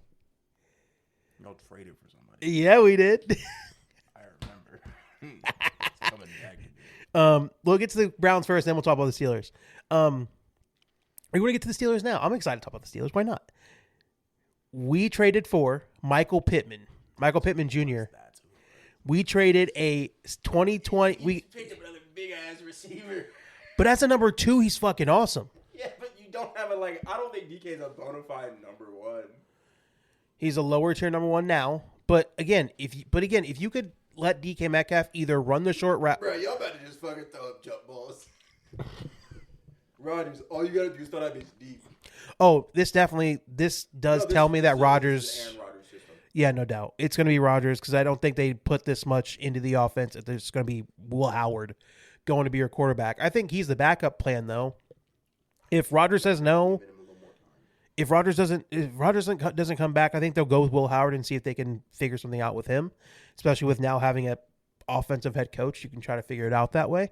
But I think getting Michael Pittman, especially when you only gave up a 6th-round pick in exchange for him in a 7th, so it's a pick swap. You didn't even actually give up a true big pick. And then they signed him to a 3-year, $59 million deal. That's a good deal. That's a solid deal. It's a solid deal. He's 28 years old. He's still young. And again, he may not be the most explosive receiver out there, but he can run good routes. But I believe his biggest problem is, hey, I have no quarterback to throw me the football. And because He did well with Daniel Jones. Yeah, but me and you were always on the fence of like, hey, he's not exactly a number one, but he's a really, really, really, really, really good number two. Yeah, no doubt. He's a low tier one, mid tier when he was a little younger. Uh-huh. But right now he's a low tier one. But I again, I don't know. As a 2, I think he'll be a good complement to DK Metcalf. I do. Do I think we still need probably a slot that has some real speed to be a little bit more of a burner? Probably. And that will give us some flexibility. Maybe do it in the draft, or maybe figure something out long term with somebody in the free agency. But I think it's a good pickup. Steelers also signed Rico Dowdle, 2 years. Dowdle was the one I did see. That's a good fucking signing. Yeah. 10 out of 10. Again, losing Kenneth Gainwell, it sucked, but I also think that Rico Dowdle can run between the tackles a lot better. I think he's a fucking upgrade by like a lot. Yeah, especially since we don't need him to be our most pass-catching receiver on the team, because now we have 2 good receivers on the team. So I think getting Rico Dowdle will be a better between the I think is a great compliment to what we have in Jaylen Warren. So I think really good signing. Gave him $12 million. I think they actually spent some good money on him. Good deal. Signed offensive tackle Jack Driscoll. I'm not even sure who that is, but he's a good backup guy. Re-signed Cam Hayward to a 2-year, $32 million contract. $16 million fully guaranteed. Give that man his respect. Thank you. He is, but he's older, man. I'm just Again, he's retiring a Steeler. Let him. No retire doubt. You said it 100 times. He's the last of the old Steeler regime. Oh yeah. Let him retire. No, for sure. How much would it have hurt you see that motherfucker leave and go become a fucking Bengal? Oh, I'd kill myself. It's literally, that's a gut blow. Especially as him being a Buckeye and a Steeler, that's like my guy. That's what I'm saying. And the fact they wouldn't give him a deal earlier. Again, he was looking for the extension last year when he had just signed one the year before. So because again, come on, kind of make the decision of, hey, this is probably it. No, I get I'm it. Probably done in the next 3 to 4 years. And the Steelers gave it to him. They came, hey, right time, right place. Come back. We'll give you your deal, and this will be probably the last deal he gets as an NFL player. That's okay. No doubt. I'm happy to see him stay as a Steeler. Me too. I respect him a lot. I think he's just been a great dude. So I respect him. Other deals. We also got Jamel Dean. To a 3-year, $36.75 million contract. He was a corner for the Buccaneers. One of the best cover corners out there. So to put him on the other side of JPJ, I think it's a great deal. And along with signing Asante Samuel Jr., gave him a 1-year, $4 million deal so he can be our slot corner. And a little sprinkle on top, we signed safety Jaquan Brisker to a 1-year, $5.5 million deal. That deal happened yesterday. I think he's going to be a good safety to have on the other side of Jalen Ramsey. I think this has been the most active the Steelers have been in free agency in a long fucking time. I think ever, honestly, as a Steelers fan, and they're really trying to upgrade that team. Like we said before, this is a forecast that Aaron Rodgers is coming back. I think they're doing all this if Aaron Rodgers is not coming. So I think, in as much as I think Aaron Rodgers is an old-ass quarterback we shouldn't be bringing back, I think all in all he can be let me see. I think with better players around him, he can still be a relatively useful passer. And I have to give him a little bit of credit that even through breaking his left wrist, he still played and was out there battling. And I think the team likes him all in all. So as long as him and Mike McCarthy can figure it out and really come together again, because again, the last time they were both on the same team together, it kind of ended like shit. So I just think all in all, I think the Steelers had a great free agency. And I think this gives the Steelers a lot of flexibility in this upcoming draft to honestly go just literally draft the best player you could possibly get and help out your team that way, rather than having to go into a draft be like, we have to get a player at this position or we'll have nothing else. So I just think all in all, the Steelers have had one of the more active free agencies, and I've had a lot of fun watching it. I'm not going to lie to you. And does this make me have hope that we'll be able to get farther in the playoffs next year? Probably not. But you know, it is what it is. I think I have to some degree, accept the idea that my team is never just going to give up and suck for a year. Just not how they operate. So with that being the case, at least they're getting players to make the team more fun and to be more competitive on a week in, week out basis. And I have to be cool with that if they're not going to be willing to suck for a year. That's it. That's all I got. Browns brought in Titus Howard in a trade with Houston Texans in exchange for a 2026 fifth round pick. And then also gave him a 3-year, $63 million deal. They needed to rebuild that offensive line. They kind of built it up to a point it was like one of the best O-lines. And then over the last couple of years, it has been like getting older and kind of breaking apart at the seams. So they traded for him, gave him a deal, got 3 other linemen as well, including Elton Jenkins to a 2-year, $24 million deal. Also signed Zion Johnson. He was the guard from, I think, the Chargers. So gave him a 3-year, $49 million deal. So like they really are putting all their money into making their offensive line a lot better, which kind of makes a lot of sense because their defense is pretty much set. And they probably don't have a quarterback. It'll probably be Shador. But whatever quarterback you have back there, you're going to have to protect him to a certain degree. So getting these offensive linemen definitely helps out the Browns. Let's see. Houston, David Montgomery traded for him for offensive lineman Drew Scruggs and a 2026 fourth-round pick and a 2027 seventh-round pick. Awesome trade for them. He's going to be a perfect I think they're trying to make their own Sonic and Knuckles kind of pairing with him and the young running back they drafted from USC. So I think it's going to be a good one. Not to mention, I think Montgomery is still a number 1 back. And over the last couple of years, he has been not given all the carries that a usual one would have. So I think it is going to be a great way for Houston to find a running game to help out CJ Stroud and not have all the pressure on his shoulders to have to throw the football all the time. So I think it was a great trade. They re-signed Dalton Schultz, re-signed Trent Brown, re-signed Danielle Hunter to a 1-year, $40 million extension, $30 million guaranteed in a signing bonus. They signed Reed Blankenship from the Eagles. That's a good sign. I think he's a dog safety. Like he's going to make their defense so much better. Not the best cover guy, but if you need a guy to blow up any plays that happen on the back end, he'll be able to. And then re-signed Fairbairn, their kicker, did a lot of good moves. To the Colts, Daniel Jones re-signed a 2-year, $88 million deal that can be worth up to $100 million with incentives. And then it includes $60 million guaranteed, with 50 of it being in year 1. So, do you agree with the Colts giving Daniel Jones that much money? I'm not going to cap with you. Do they have another option? Kyler was on the market. Yeah, do you really want to deal with that? I think Kyler is a better player than Daniel Jones. I think Daniel Jones is cheaper. No, he's not. Not this year. Not this year. Kyler's going to be playing for 1.5. What about the year after? If he balls out, then you have to pay him. And then you're in the same position as the fucking Cardinals. No, I think it was a much better idea. Again, but Daniel Jones coming off of a torn Achilles, though. And Daniel Jones is a quarterback that can't just not run. Like, he has to be able to... Running has to be part of his game, or you're not going to get the best of what Daniel Jones is. So I just think they were kind of strong-armed into it, but it is what it is. I don't think Daniel Jones is bad. And I think when he was playing healthy last year, I think they played very well. And I think he was balling out. But I don't know. They might live to regret giving him that much money. But, you know, like you said, they really didn't have a choice with what was the options out there. This is the signing that I thought was insane.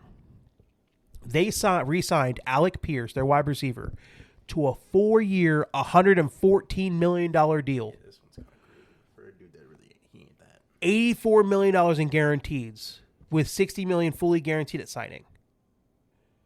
Again, Alec Pierce is a great big play receiver. I really do think so. Has he shown enough for me to think? Like, do you know that's the most money any wide receiver has signed in a free agent contract? Like, as a free agent? That's the most money given to a wide receiver in a free agent contract ever. And I'm like, Alec Pierce ain't that guy. Like, again, maybe they know something we don't about how, like, he has a route tree or something. But from what we were seeing from him for the most of the time in his NFL career so far was getting fucking deep balls. So, like, maybe they're going to turn him into an all-around receiver that's going to run a lot more routes, but it's just like, I get it. Alec Pierce is a very fast white guy. But, like, if he was a black dude doing what he was doing, would he be that impressive? He'd be an average receiver. That's what I'm saying. So I'm just like, why are they giving him that much money? I don't know, dude. It doesn't make any sense to me. They gave him that much. It doesn't make any sense. None of their other signings really make all that much difference to me. Jaguars have done nothing. Titans. Mitch Trubisky's are going to be their backup. Signed a 2-year deal. They signed Wan'Dale Robinson from the... I think he played for the Giants. Yeah. They signed Wan'Dale Robinson to a 4-year, $78 million deal with $38 million guaranteed. I think it's a good deal.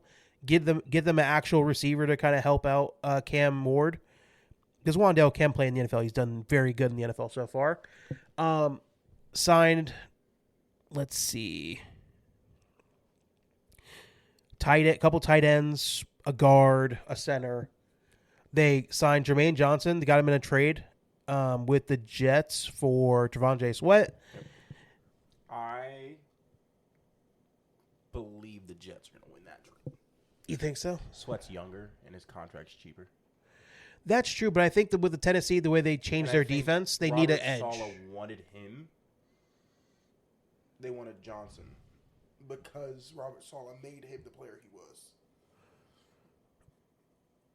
No, Jermaine Johnson was playing with the Jets? Yeah.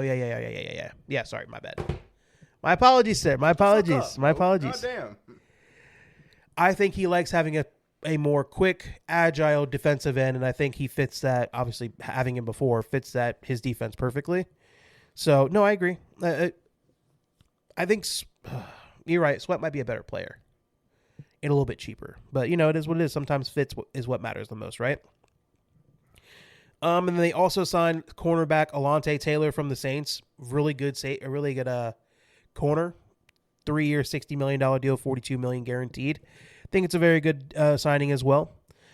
AFC West, we got the Broncos re-signing J.K. Dobbins. They really didn't do shit. Ugh, gross. Chiefs, we already talked about Kenneth Walker, Tyquan, Kelsey. They did sign Carice Tonga, who was the defensive lineman from the Patriots. Good defensive tackle to add on to the defense, try to get after the quarterback a little bit more. And they also signed Alani Gilman, who was the safety from the Ravens. So that's also a pretty good deal as well to kind of help their back end of their defense, which kind of got taken over by players leaving in free agency. Raiders, this is the part where the Raiders, when the Max Crosby shit is kind of a little bit messy, was because they traded him thinking that his money was going to be coming off the books, and then now that they have him back, the Raiders were one of the most like active teams in free agency, signing a whole bunch of players, and now they have to worry about having to fit all this money in all together in their cap and not having an issue. So, like the Raiders, they signed Connor Hayward, the tight end, to a 2-year, $5.5 million deal. Sucks to see him go. I did like seeing the brothers be able to play together on the Steelers, but again, with as much money as we have in our tight end room, paying him $5.5 million. Getting too good. Yeah, no doubt. You have to use him. On top of the fact they're actually going to start using Firemouth again like they need to, it was definitely a huge deal. They signed Jalen Naylor to a 3-year, $35 million deal. Adding a receiver for Fernando Mendoza to come in and be able to throw to was definitely going to be a big deal for them to have. They signed center Tyler Linderbaum to a 3-year, $81 million deal. It was like $27 million a year guaranteed, like $27 million a year. That's a lot of fucking money, and I think they did have to overpay to get him because it's a kind of a shitty situation with the Raiders, especially when he could have just went back to the Ravens and been with a good team. But I don't know if he's that much better than every other center in the fucking NFL. But again, it is what it is. Like they want to have this team as well built around Fernando when they draft him as possible. And I think having a good center you can rely on for years to come is definitely going to be a good way to start that off for Fernando as a rookie quarterback. They signed Nakobe Dean from the Eagles to a 3-year, $36 million deal Very good pass rusher, get after everybody. He's very quick. Sideline to sideline, he's a guy you really can't get away from. They also signed Quay Walker to a 3-year, $40 million deal. Good signing. He's insanely good linebacker. Signed corner, actually traded for Teron Johnson from the Buffalo Bills. He's older, not as good, but he's going to be able to help out the defense because the defense was awful last year. They signed Eric Stokes to a 3-year, $30 million deal. Another corner that I think they could put a little bit more on. A little bit older, though. I think he's 27. He's a little bit younger than I thought. But also to help out a defense that was awful last year for the Raiders. Chargers, Keaton Mitchell, signed him as a running back. Big help. Alec Ingold, that was the other fullback I was thinking of. Signed him to a 2-year, $7.5 million deal. And then signed a bunch of offensive linemen to help out their team. Re-signed Khalil Mack on a 1-year, $18 million deal. And I don't like any of the deals they made, so it doesn't make sense. Dallas Cowboys signed Sam Howell, re-signed Javonte Williams. George Pickens, they gave him the franchise tag, and they weren't able to get a deal done in time. I think they're still trying to work on getting him a deal. But because there's no fucking way George Pickens plays on the franchise tag. And if he does, you're going to get the same as receiver that the Steelers got, and they're going to fucking regret it. So you better pay him if you actually intend on having him play for you this year. Because if not, he's going to become a real problem on the off the football field. He's fine. On the football field, he'll be a problem if he's not happy, and I think everybody knows that. They traded for Rashawn Gary, going to be a big help to their pass rush. Is that weird that the Packers let Rashawn Gary go? Sorry, they traded him away? I don't think so. When you get Micah Parsons, I think their whole plan was to have Micah on one side and Rashawn Gary on the other. And when they both were playing together, I thought they played fairly effectively. But once you get rid of Rashawn Gary, like Micah Parsons will actually have to do the work himself rather than just being a decoy. So I think this might make Micah Parsons look worse from the get-go, especially with him coming off a torn ACL. Was Micah Parsons ever really that good? Because he was next to DeMarcus Lawrence. Don't try to make... DeMarcus Lawrence was the big body who kind of took up 1 or 2 guards. Yeah. He took up the left tackle and the guard. Micah Parsons could just kind of sneak in. I don't think Micah Parsons was ever truly that good.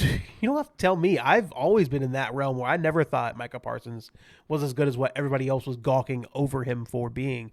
So, like, I'm not going to be the one trying to cape up for him whatsoever. I'm not saying he's all that good. But I just think what the plan was when they brought him to the Packers was to have him and Rashawn Gary on the same defensive line, and they decided, you know what? This might get too expensive, so we're going to let Rashawn Gary walk. And now he's going to go play with the Cowboys, and I think probably be a better all-around pass rusher. He may not have the same peak as what Micah Parsons can give you, but I think Rashawn Gary, all in all, is a better play-in, play-out defensive end against the pass and the run. Oh, funny how that works. But funny how it's insane how they just kind of let that whole thing kind of fall apart. Cowboys also signed Brandon Aubrey to a second-round tender. He is probably one of the biggest weapons on their team, and they probably need to pay him, or it's going to become a real ugly thing. Because I just think literally, as soon as you get close to the 50, like you're within field goal range with that guy. If they don't sign Brandon Aubrey, their team's cooked. Yeah, that's what I'm saying. You guys are cooked. Like, he could come to you guys like, I want $30 million a year, and you're going to be like, fuck, here you go.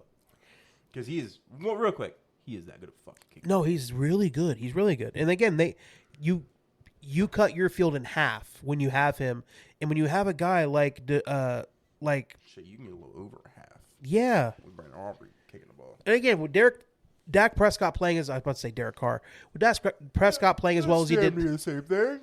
He played very well last year. You had the great offense, and I just think it kind of his fiance wouldn't sign a prenup.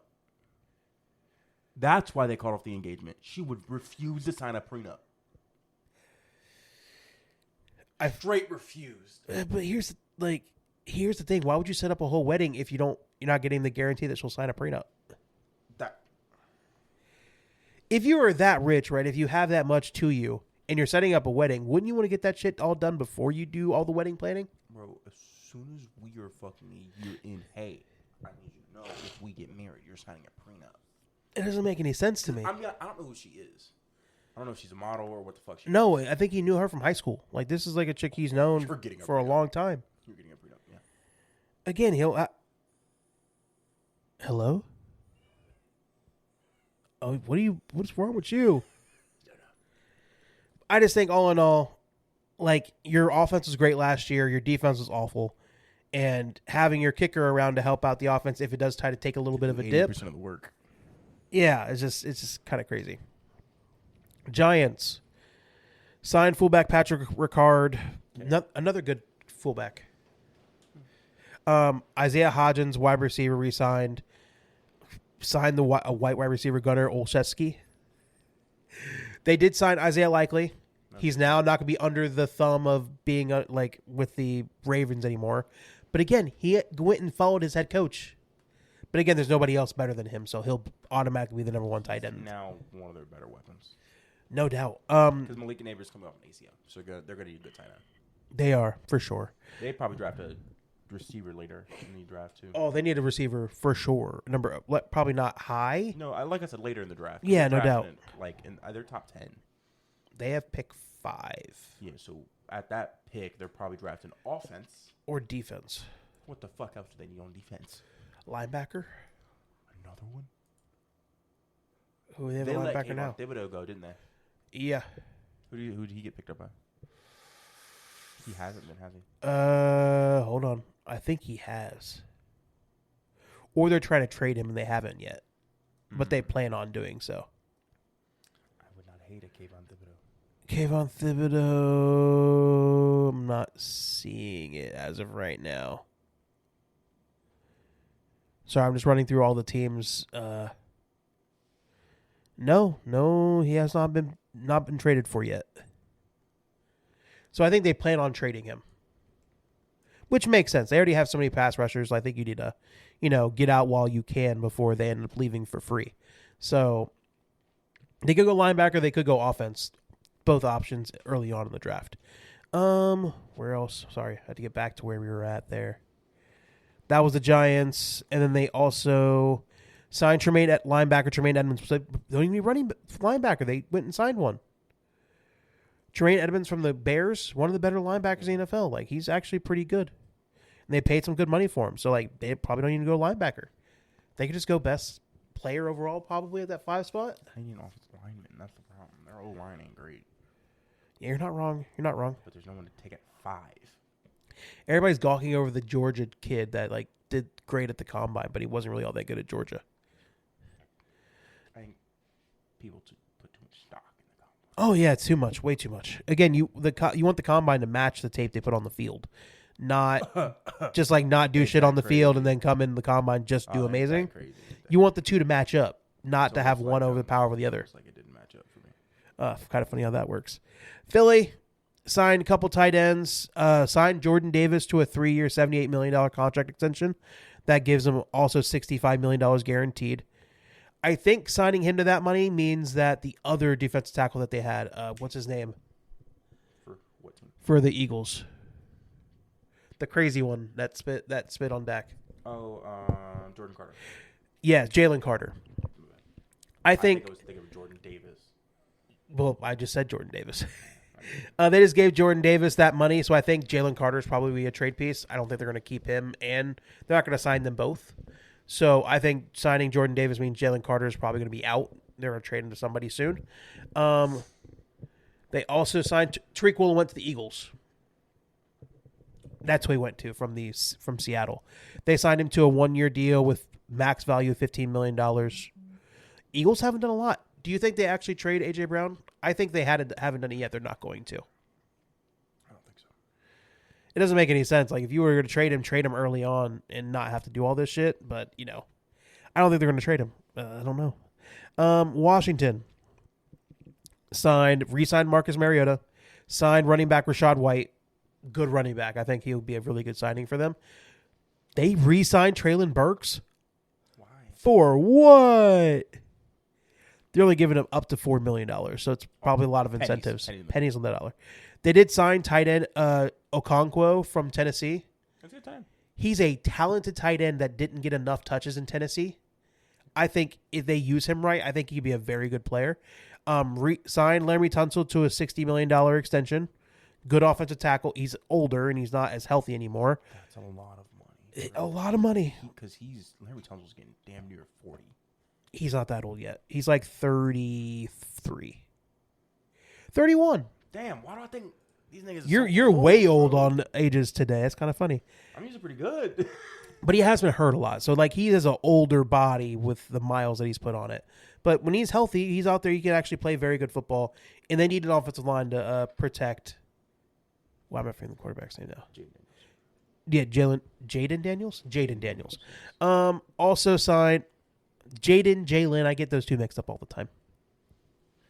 Fairly close in how they're said, but, you know. Let me have something, bro. Let me have something. That's just not true. You said that, and I was like, no, not at all.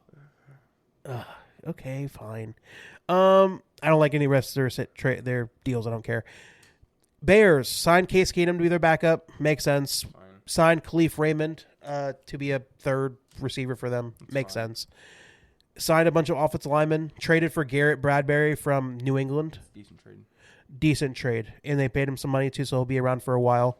Signed a couple defensive linemen. Also signed Devin Bush to be the linebacker. Not bad.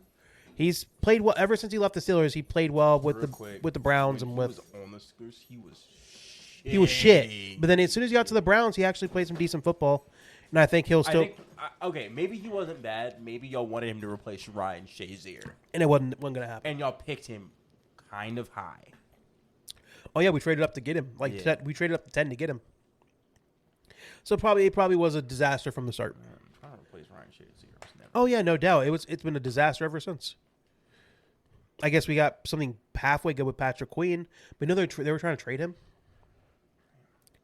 Maybe it's too much money. Maybe they want to get out from under it. And not. I don't know. I think you guys picked a good linebacker in Peyton Wilson. Maybe they're going to make him the next number one. Maybe that'll make sense. He might be a little bit cheaper.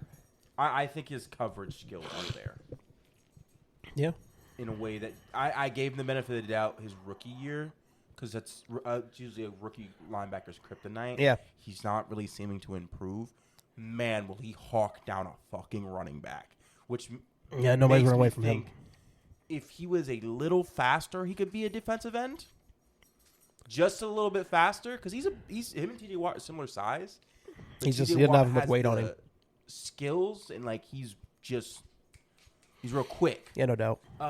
Twitchy. That's the best word for it. Mm-hmm. In a way that Peyton Wilson's not. Straight line speed, man. Straight line speed. Other moves. They also signed Kobe Bryant from Seattle. Definitely a good deal. 3 years, $40 million, $25 million guaranteed. Definitely a good move for them. Detroit Lions signed Teddy Bridgewater. Got Isaiah Pacheco. 1 year's $1.81 million. Wow. Definitely cheaper. As a number two back, especially if they're going to have to pay. Yeah, it's Jahmyr Gibbs. There we go. If they're going to have to pay Jahmyr Gibbs a bunch of money to stay with them, getting Isaiah Pacheco to be the number two at a 1 year, $1.8 million deal makes a lot of sense. Signed got Drew Scruggs in the trade with Tennessee when they shipped off. Don't make me do it again. I don't want to do it again. David Montgomery. There we go. 2 for 2. Okay, let's go to the next team. Packers signed Sky Moore. Why do they need to sign another wide receiver that can't do shit? Crazy. Sky Moore's not even good. Doesn't make any sense. They signed Javon Hargrave, Zaire Franklin, got him in a trade with the Colts in exchange for defense tackle Kobe Wooden. So Zaire Franklin's a really good linebacker. A little bit older, not as athletic as he once was, but I think he's going to be a very effective guy on their defense. Minnesota, we do have to get to this. Kyler Murray signed a 1 year deal. He will be playing at the vet minimum. I think he's going to blow fucking J.J. McCarthy out the fucking water. I think Kyler Murray could work there. I actually think they will have an offense. They can build a real offense around him with a good offensively minded head coach. And why am I forgetting his name?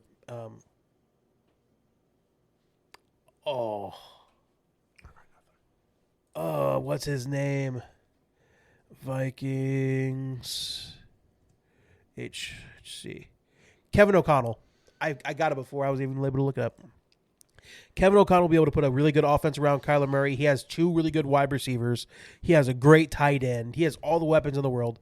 Their offensive line, not great, but again, he can run away from pressure. He'll be playing in a dome.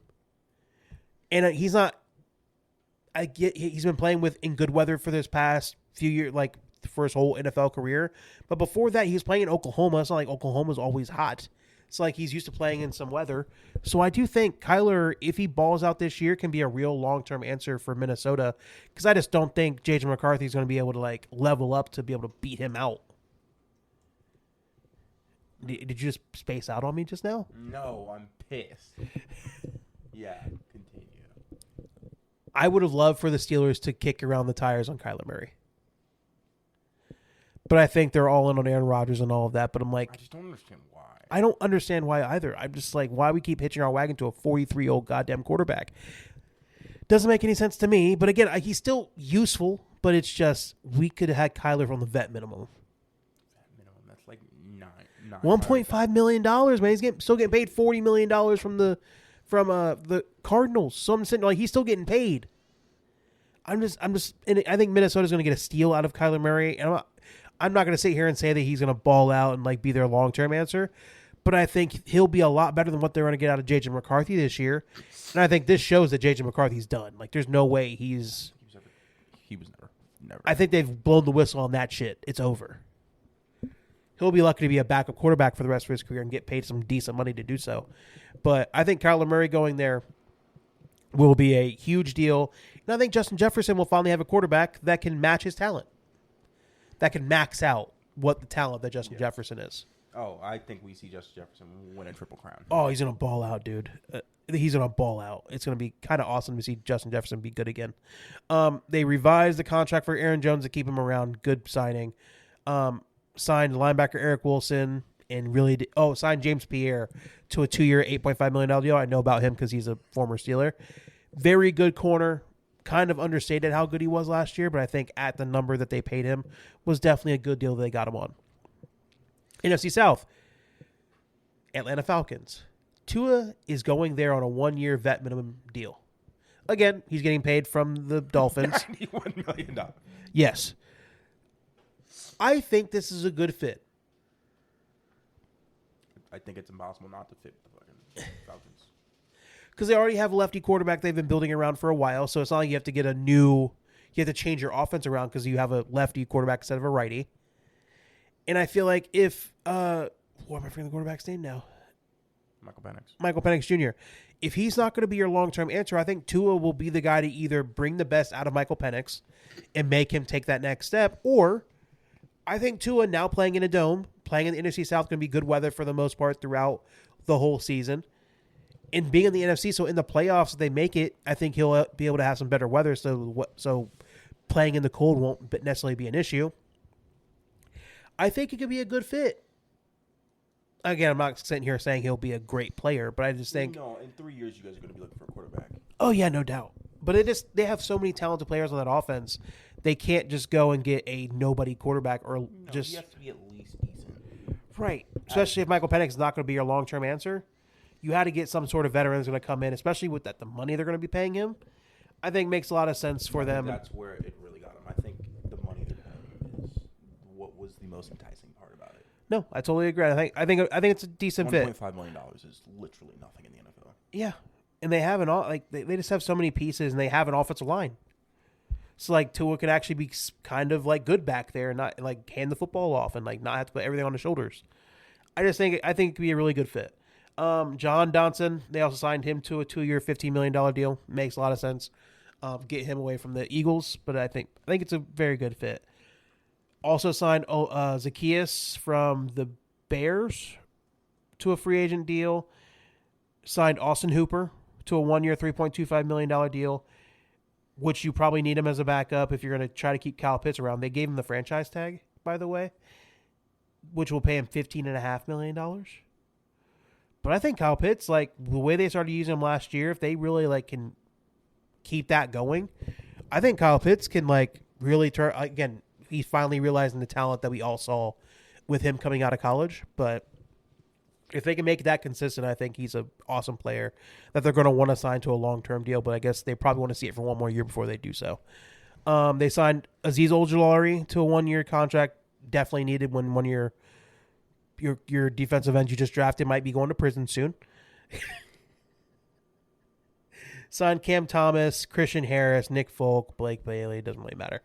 Kenny Pickett is going to be the backup for the Carolina Panthers. Okay.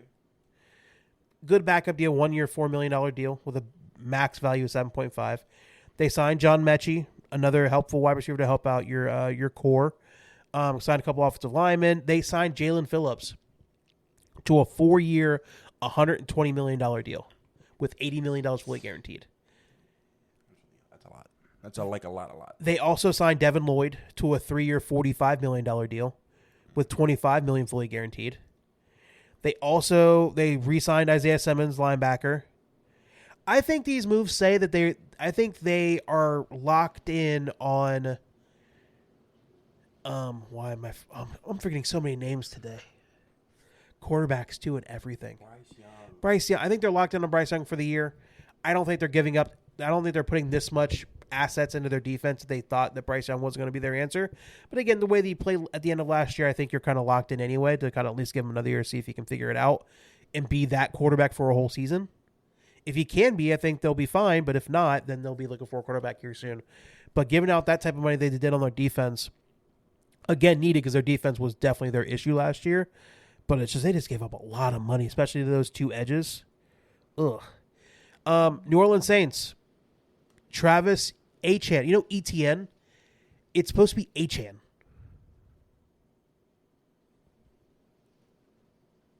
He's from New Orleans. Yeah, there's another player in the name where his last name's spelled Achan, as in Devon Achan. No, he because I saw a clip of him doing his press conference, and he said, "Now that I'm back in New Orleans, we can talk about my name, the last name right. It's Achan. It's not ETN." He said, "I let it go that long because I was playing in places where they don't talk like that because it's a little bit of this New Orleans the way they talk. It is what it is. But his last name's supposed to be Achan, not ETN." Bullshit. I've seen how it's spelled. You're lying. It is what it is. They gave him a 4-year, $52 million deal. Not a bad deal. I think he's a good, decent player. I'm not the biggest fan of him in general, but I do think them signing into that deal, what does that mean for why am I forgetting the running back's name? Nope, Alvin Kamara. What does that mean for Alvin Kamara now that they signed him? It means Alvin Kamara's old. He is old, but are they going to keep him around on the money they're paying him? Because they're still paying him a really good amount of money. So, does that mean they're going to trade him or drop him? I'm just not sure. I think they're paying him a respect deal. You've been a Saint forever. Maybe. Here's your money. But again, all those respect deals is what's got them into all this cap hell they've been going through. I don't know. They also signed. They really didn't sign nobody else. Again, it's not like they have the money to. Oh, funny enough. Next, Tampa Bay. Jake Browning, going to be their backup quarterback, so you don't have to deal with him anymore as your backup. So that's kind of fun. Kenneth Gainwell went to the Buccaneers on a 2-year, $14 million deal. Definitely a good backup to Bucky Irving. Re-signed Cade Otton. Signed a couple defensive players, including Alex Anzalone from I think that was from the Lions, right? Signed him to a 2-year, $17 million deal.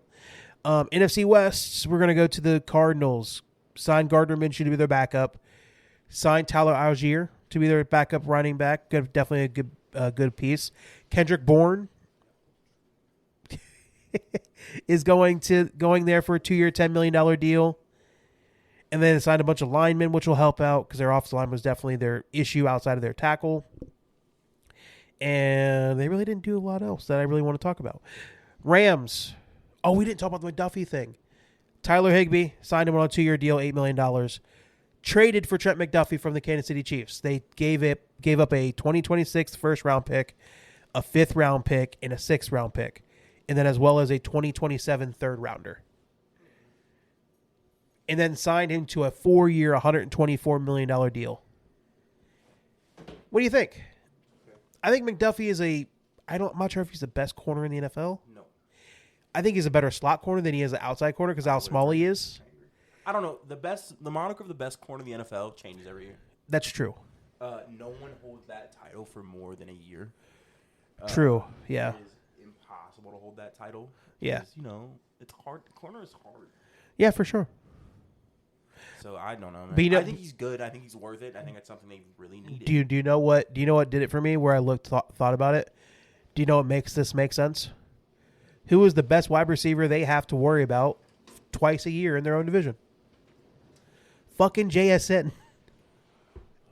Who moves inside, who moves outside, and to have a corner that can do both and face off against JSN, who you're going to have to deal with for years to come, I think is a great signing for them, especially with their secondary being their biggest weakness as a team. They gave up a lot. They gave up a lot for him, I'm not going to lie to you. But I think, and especially the money they paid him, it's just all in all. But again, the Rams don't have a lot of people that they've paid. So I think it's okay. Outside of Stafford, like they really haven't paid nobody. And so I just think with him, also with getting Jalen Watson, they also signed him to a 3-year, $51 million deal. Him also from the Chiefs. It's funny they were just taking the whole Chiefs secondary, just adding it to their team. And then also signing safety Cameron Curl, re-signing him to a $36 million deal, 3 years. San Fran, they signed Mike Evans to a 3-year deal. How do you feel about Mike Evans not retiring a Buccaneer? I feel like he wants to win. He felt like he was he was one of those last ones too that's like been with the same team forever. I thought he was going to be a one jersey guy. I just felt like he decided, hey, I've been with this team long enough. Maybe I can go to a winner. Like the Niners know how to win even without having a bunch of talented dudes. And adding Mike Evans, I'm not sure if Mike Evans is going to really. He's definitely aged over the years. He's not the same receiver he was years ago. But I think in jump ball situations, he'll be good. And I think with as bad as they are at wide receiver outside of it's the one guy, the white dude. Alex, no. Nope, not Alex. Ricky Pearsall. Ricky Pearsall's really good. So like having Mike Evans on the other side of him actually might be a pretty good fit. But I think they were trying to give him like $20-something million a year for 3 years, which I think is a lot. But especially for a receiver of his age. Yeah, he's just a little older, a lot more hurt than he's been in years past. So it's just, again, good for Mike Evans. He can go out there and try to go to winner, gets paid some decent amount of money to do so. It's just I thought he was going to be a one jersey guy, which kind of sucks a little bit. I'm like, I like seeing those stories of guys that spend their whole season with their whole careers with the one team. It's just hard, especially when Tampa Bay is kind of on a downturn. So it's. I think they could be better. I think they'll get back. Like as soon as Baker's gonna be healthy next year, I just think they need to put. They drafted so many young wide receivers. I think they're ready to give Mecca a little bit more of the kind of like. Did you see the Twitter thing?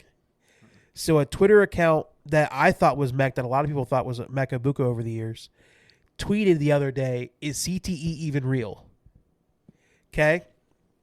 Couple hours later, Buccaneers Twitter comes through and quotes that Twitter account and says, "This account is not ran by a Mecca Buka or anybody on his team. This is a fake account." The same account they've been quote tweeting for ever since they drafted him, in the same account that's been followed by all the Ohio State accounts and all that shit. And now they're trying to claim that this has been a bot account that's been waiting to troll for years. They went to a Mecca Booga and be like, "Hey, is this you?" And he went, "No." But here's the thing. I don't fucking believe him. I think there is a chance. I don't think a Mecca is stupid enough to actually tweet this out.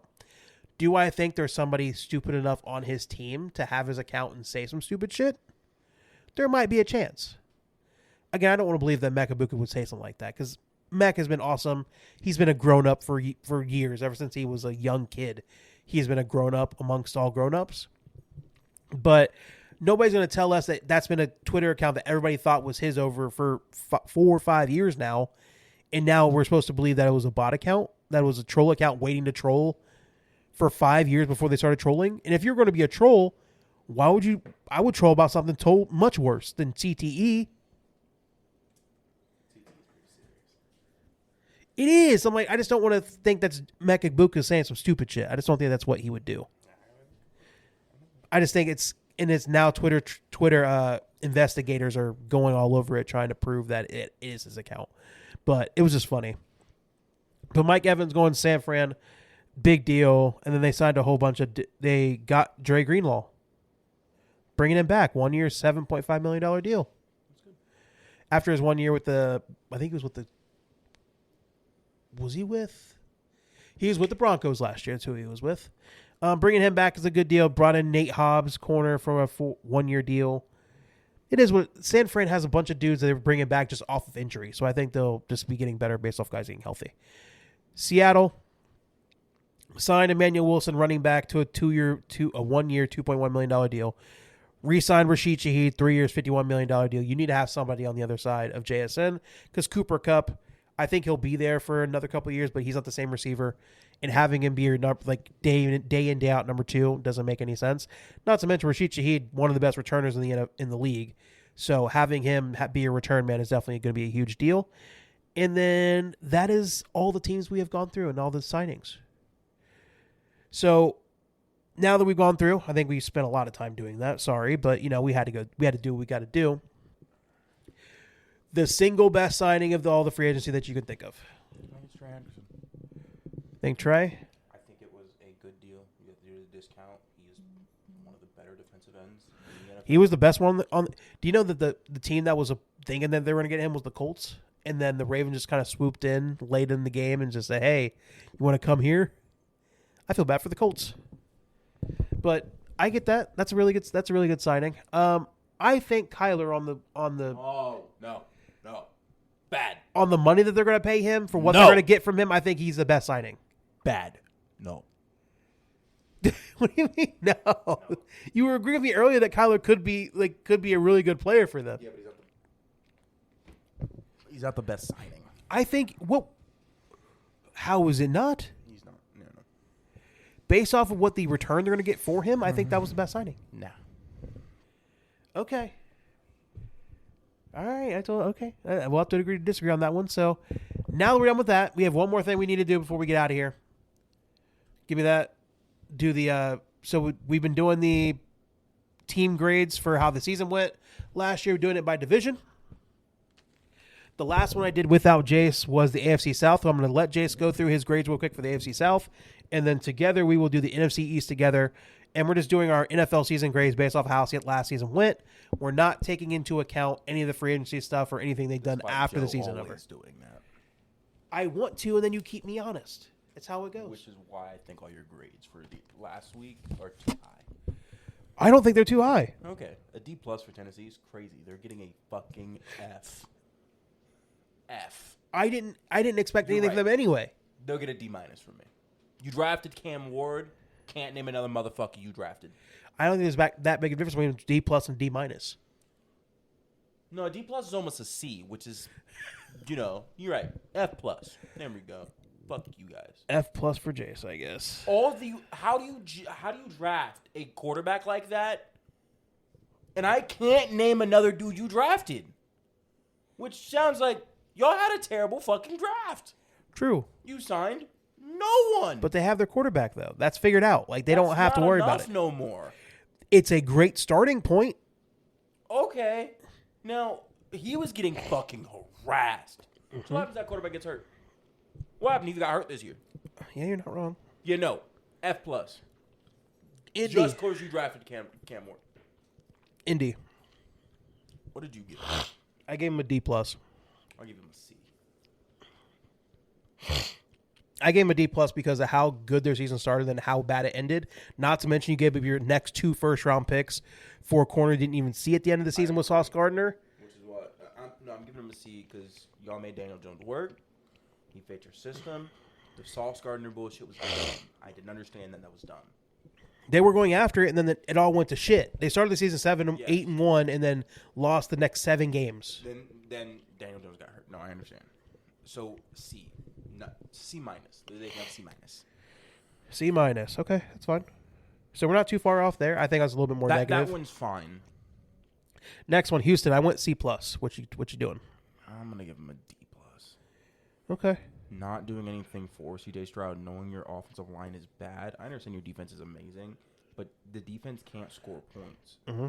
So D fucking plus, because goddamn, you guys know your offensive line is bad, and you still send him out there and then let him take all the criticism, knowing it's your fucking fault. Yeah, no doubt. D plus. I went C plus. I'm like, they won another playoff game again, even with all the issues that they had. Yeah, that's just because their defense is elite. Who'd they play in the playoffs? Was it Carolina? No, they played Pittsburgh. Oh, that was fucking gimme game, bro. Come on. They destroyed Pittsburgh in their house. Gimme game. It was a gimme game. Come on, gang. Fuck you. You knew that. Yeah, You I knew know. that. I knew we had no chance. Faith you were not winning that game. I had no faith You know in what that winning. means? That was a gimme game. Next one. Jacksonville. I went A minus. That's crazy.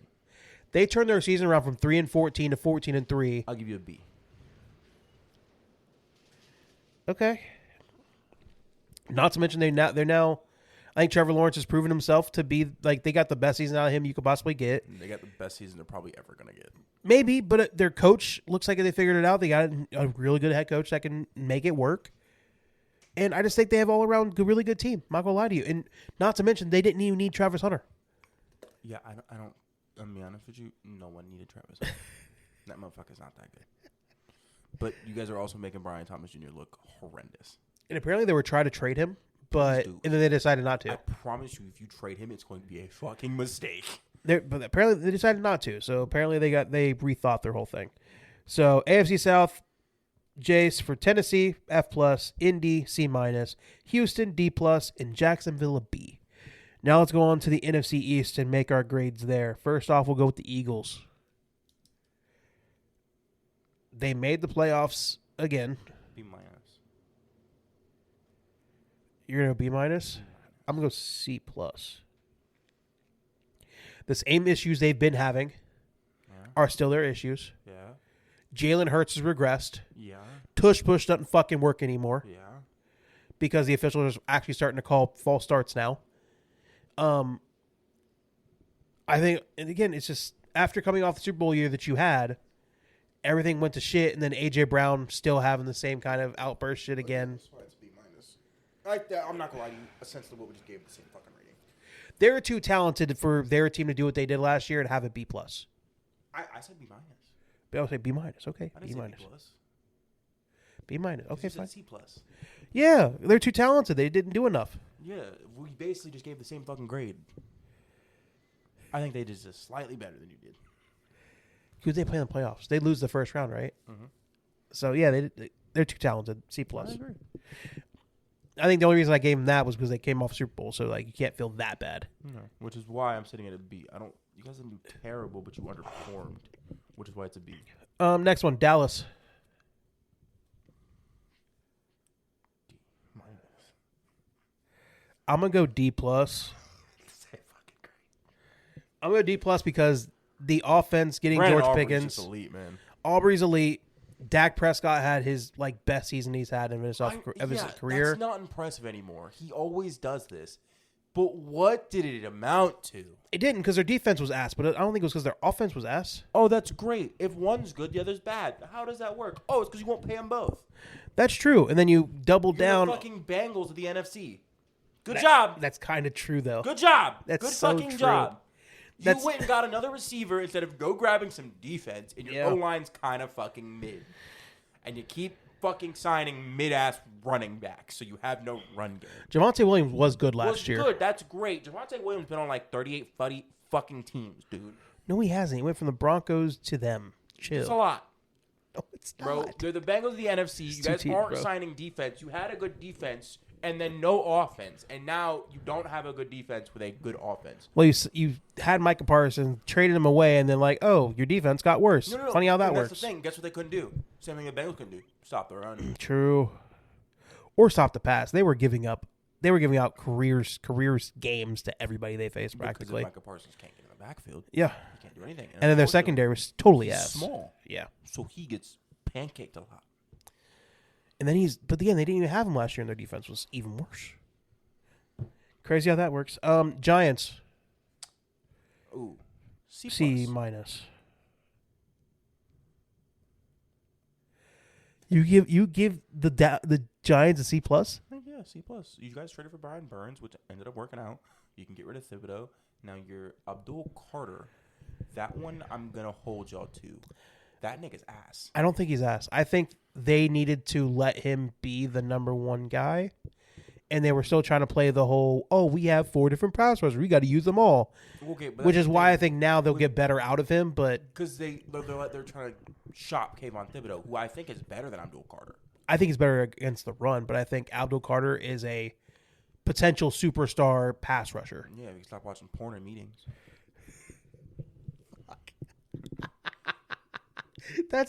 It's so true, but bro, you're famous. You don't need porn. I promise. You're not one of us regular. Again, he has John Harbaugh as his head coach now, so that I think that will change. Yeah, again, that does not matter. But I think he's that does not matter. No, that's this coming year. I know. We're racing on this year. This bro's over here. Oh, and then he couldn't get a sack that Sunday. He was too exhausted from that Saturday. Like, come on, dang. I can't. You guys, their defense is legit. They have a legit defense. Yeah. And Adebayo was better than both of us kind of anticipated. Now, and then broke his ankle, and he's not next year. He's not. That's next year. Yes. Fuck you talking about that for? My bad. For the 5th round pick they got him for. Yeah, it was pretty good fucking production. Jackson Dart looked like he may actually be a decent quarterback. Stop running that nigga, and he might be a decent quarterback. Yeah, I agree with that. I think they did great. I think it was much better. Well, I anticipated them being one of the worst teams in the NFL, and they were. Now, again, Malik Neighbors tearing his ACL week 3 did not fucking help. Jackson Dart has a much better first season if you don't lose him that early. Probably, yeah. But again, I think they overachieved for what I expected. Okay. And I think they drafted a lot better than what I anticipated. And now, I'm not going to talk about this coming year, which I think they're going to excel a lot better. But me as well. I think a C+ is good. I don't. Again, a C+ to a C- is like a minuscule. Minuscule. It is so minuscule. Yeah, I agree. I just think a little more highly of them because of what I expected from them. Right. Okay. Yeah, I get what you're saying. I do. Washington. Oof. D-. I think I might give it an F. Okay. Are we going to hold Jaden Daniels getting injured against them? I hold against them the fact they let him go fucking back out there. He hurt himself again. I'm going to hold that F as well. I agree with you. You guys, there was no reason for him to go back out. No reason to go back out there. Let him sit out the rest of the season. You were ass anyway. And again, you already knew who's your guy. He has nothing to prove with what he did year 1. So once he broke his left arm, that should have been like, okay, fine. We're going to suck for the rest of the year. We're going to go get you a great player to help out. And then you brought him back out there to get hurt again. That's what I do blame them for. Because, again, I was never – if Jaden Daniels wouldn't be the competitor that he is if he wasn't trying to come back and help out his team. But it's on you to make the grown-up decision and be like, hey, dude, this is worth nothing. And if you get hurt again, this will make it even worse. And that's exactly what they fucking did. So that's what I hold them to. Not to mention, they actually doubled down on their offense, and the offense was still us. They got Deebo Samuel. Like, was that a plus to your team? It was kind of a mid thing. Not with the money they gave him. It didn't really turn out anything. And defensively, they had a defensive head coach, and their defense was ass. It didn't make any sort of plus. Right. Their defense was grossly bad. Right. I agree. So I'm giving them an F. I agree. And here's the thing, hot take. If Jaden Daniels can't gain any weight, dude, I'm not sure with his play style he can be the quarterback he needs to be for a whole career. He's talented. He's awesome. But I'm just sitting here with how skinny he is and the way he plays. Because, again, taking the running away from him is like taking away the – I'm not saying he's a really good passer. But taking away his running is going to take away some of the star power that he has. And he can't keep running the way he does if he doesn't gain some weight and really put on some muscle. Because being the stick figure that he is, he's going to keep getting hurt. It's just going to keep happening. And again, breaking your left arm like that, it's a freak accident. But he's already having some of these injuries, and it's how many freak accidents can you just keep calling them freak accidents, right? So again, it's no knee injury. It's not like a who's the one quarterback that played at Baylor? RG3. It's not an RG3 situation where RG3 messed up his fucking knee and he was never the same again. You haven't had that type of injury? He had been hurt earlier in that year. That's true. Yes. And they sent them back out there because of the playoffs. Yeah. So, like... But I give them more leeway for that one. That's a playoff game. Okay, yeah, But for he sure. legit reached for a football and his shit buckled. So bad, so bad. So it's not that you're not at that point yet. It's a bunch of freak accidents that doesn't seem to be degenerative, but it's just like at some point you have to like there has to be some real changes because he's too good, man. Like just get him healthy enough to where he can play on the field every week, or at least change his mindset. Because again, I think if he just decided, hey, I'm just going to be a passer, I think he could be a very good passer in the NFL, not being running as much. Because I think talent wise, arm wise, he's better than. Is this a hot take? Is he better than Lamar? I think he's a better passer than Lamar. I think he's better overall than Lamar. I think he has a better touch. Like I really think he's a more developed. I'm not going to say developed because I think Lamar has done very good things as a passer. I really do think. He's a more developed passer. I think he's a more talented passer of the football. No, I think where Lamar is right now is where Jaden Daniels was coming into the NFL.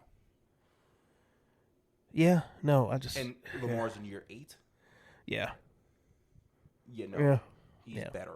He's better. Look, Jaden Daniels is a final product of what Lamar is now. But Yeah. Jaden Daniels is only going to get better in a way that Lamar has now. Lamar's probably at his ceiling. Yeah, no doubt. And then only going to go down because his athleticism are going to go down. So, yeah, okay. I'm just trying not to be disrespectful because I think Lamar has really taken steps in his career. Statement, but in the other side, Lamar probably has another 40 pounds of muscle on him that Jaden Daniels got. Lamar does. He has built up, and then he got skinny, and then he got fat. Not fat, but he bulked up and then skinnied out last year. And I'm like, he has to find some type of balance for him that works. Because him being an explosive athlete, because he wasn't as nearly as explosive last year as he has been in years past. So like maybe he can get that back, and it did not work out last year at all. So who knows? But I think Jaden Daniels needs to find some sort of way to get some weight on because I don't think it'll work long term without it. All right, so that's our grades. For me, Eagles C+, Jace B-, Dallas D+ for me, and then Jace had a D-. The Giants, I had a C-, Jace had a C+, and then Washington, we both went for an F. So that's our position grade. That's our season grades for the NFC East. And that's about it for us. So let's go ahead and get out of here. Just over 2 hours. Not as bad as I thought it would be. So let's go ahead and get out of here. We'll be back next week for another pod. So hopefully we'll be able to come back together and do another one as we get more and more stuff going in the NFL, more trades and all that. So let's go. Let's get out of here. So if you've been listening for a while, we appreciate you. If you're just now jumping on, hopefully you like us and enjoy us enough to join us on this ride of talking about sports in the dumbest way possible. And if you do like us and enjoy us, we would appreciate if you could like our podcast, subscribe to the podcast, rate the podcast 5 stars wherever you listen to your pods. We're pretty much available everywhere, so make sure you do that for us. And also share us with friends, family, enemies, anybody you feel like could enjoy the podcast we put out on a weekly basis, with once a week during the off season, 2 times a week during the NFL season. And then as we get closer to the draft and stuff, we'll do some extra pods then too, because there'll be a lot more to talk about. And then last but not least, you can follow us on Twitter and or X, whatever you like to call it. At JB Sports Pod is the podcast handle. At Jovante Boozer is my handle. At Jace Boozer 1 is Jace's. And I will go ahead and hand it over to Jace so he can finish off the pod. This has been the James Sports Podcast. Thank you guys for listening. Thank you for always listening. Have a nice day and a nice night. Goodbye, y'all. Bye, y'all. See y'all next week.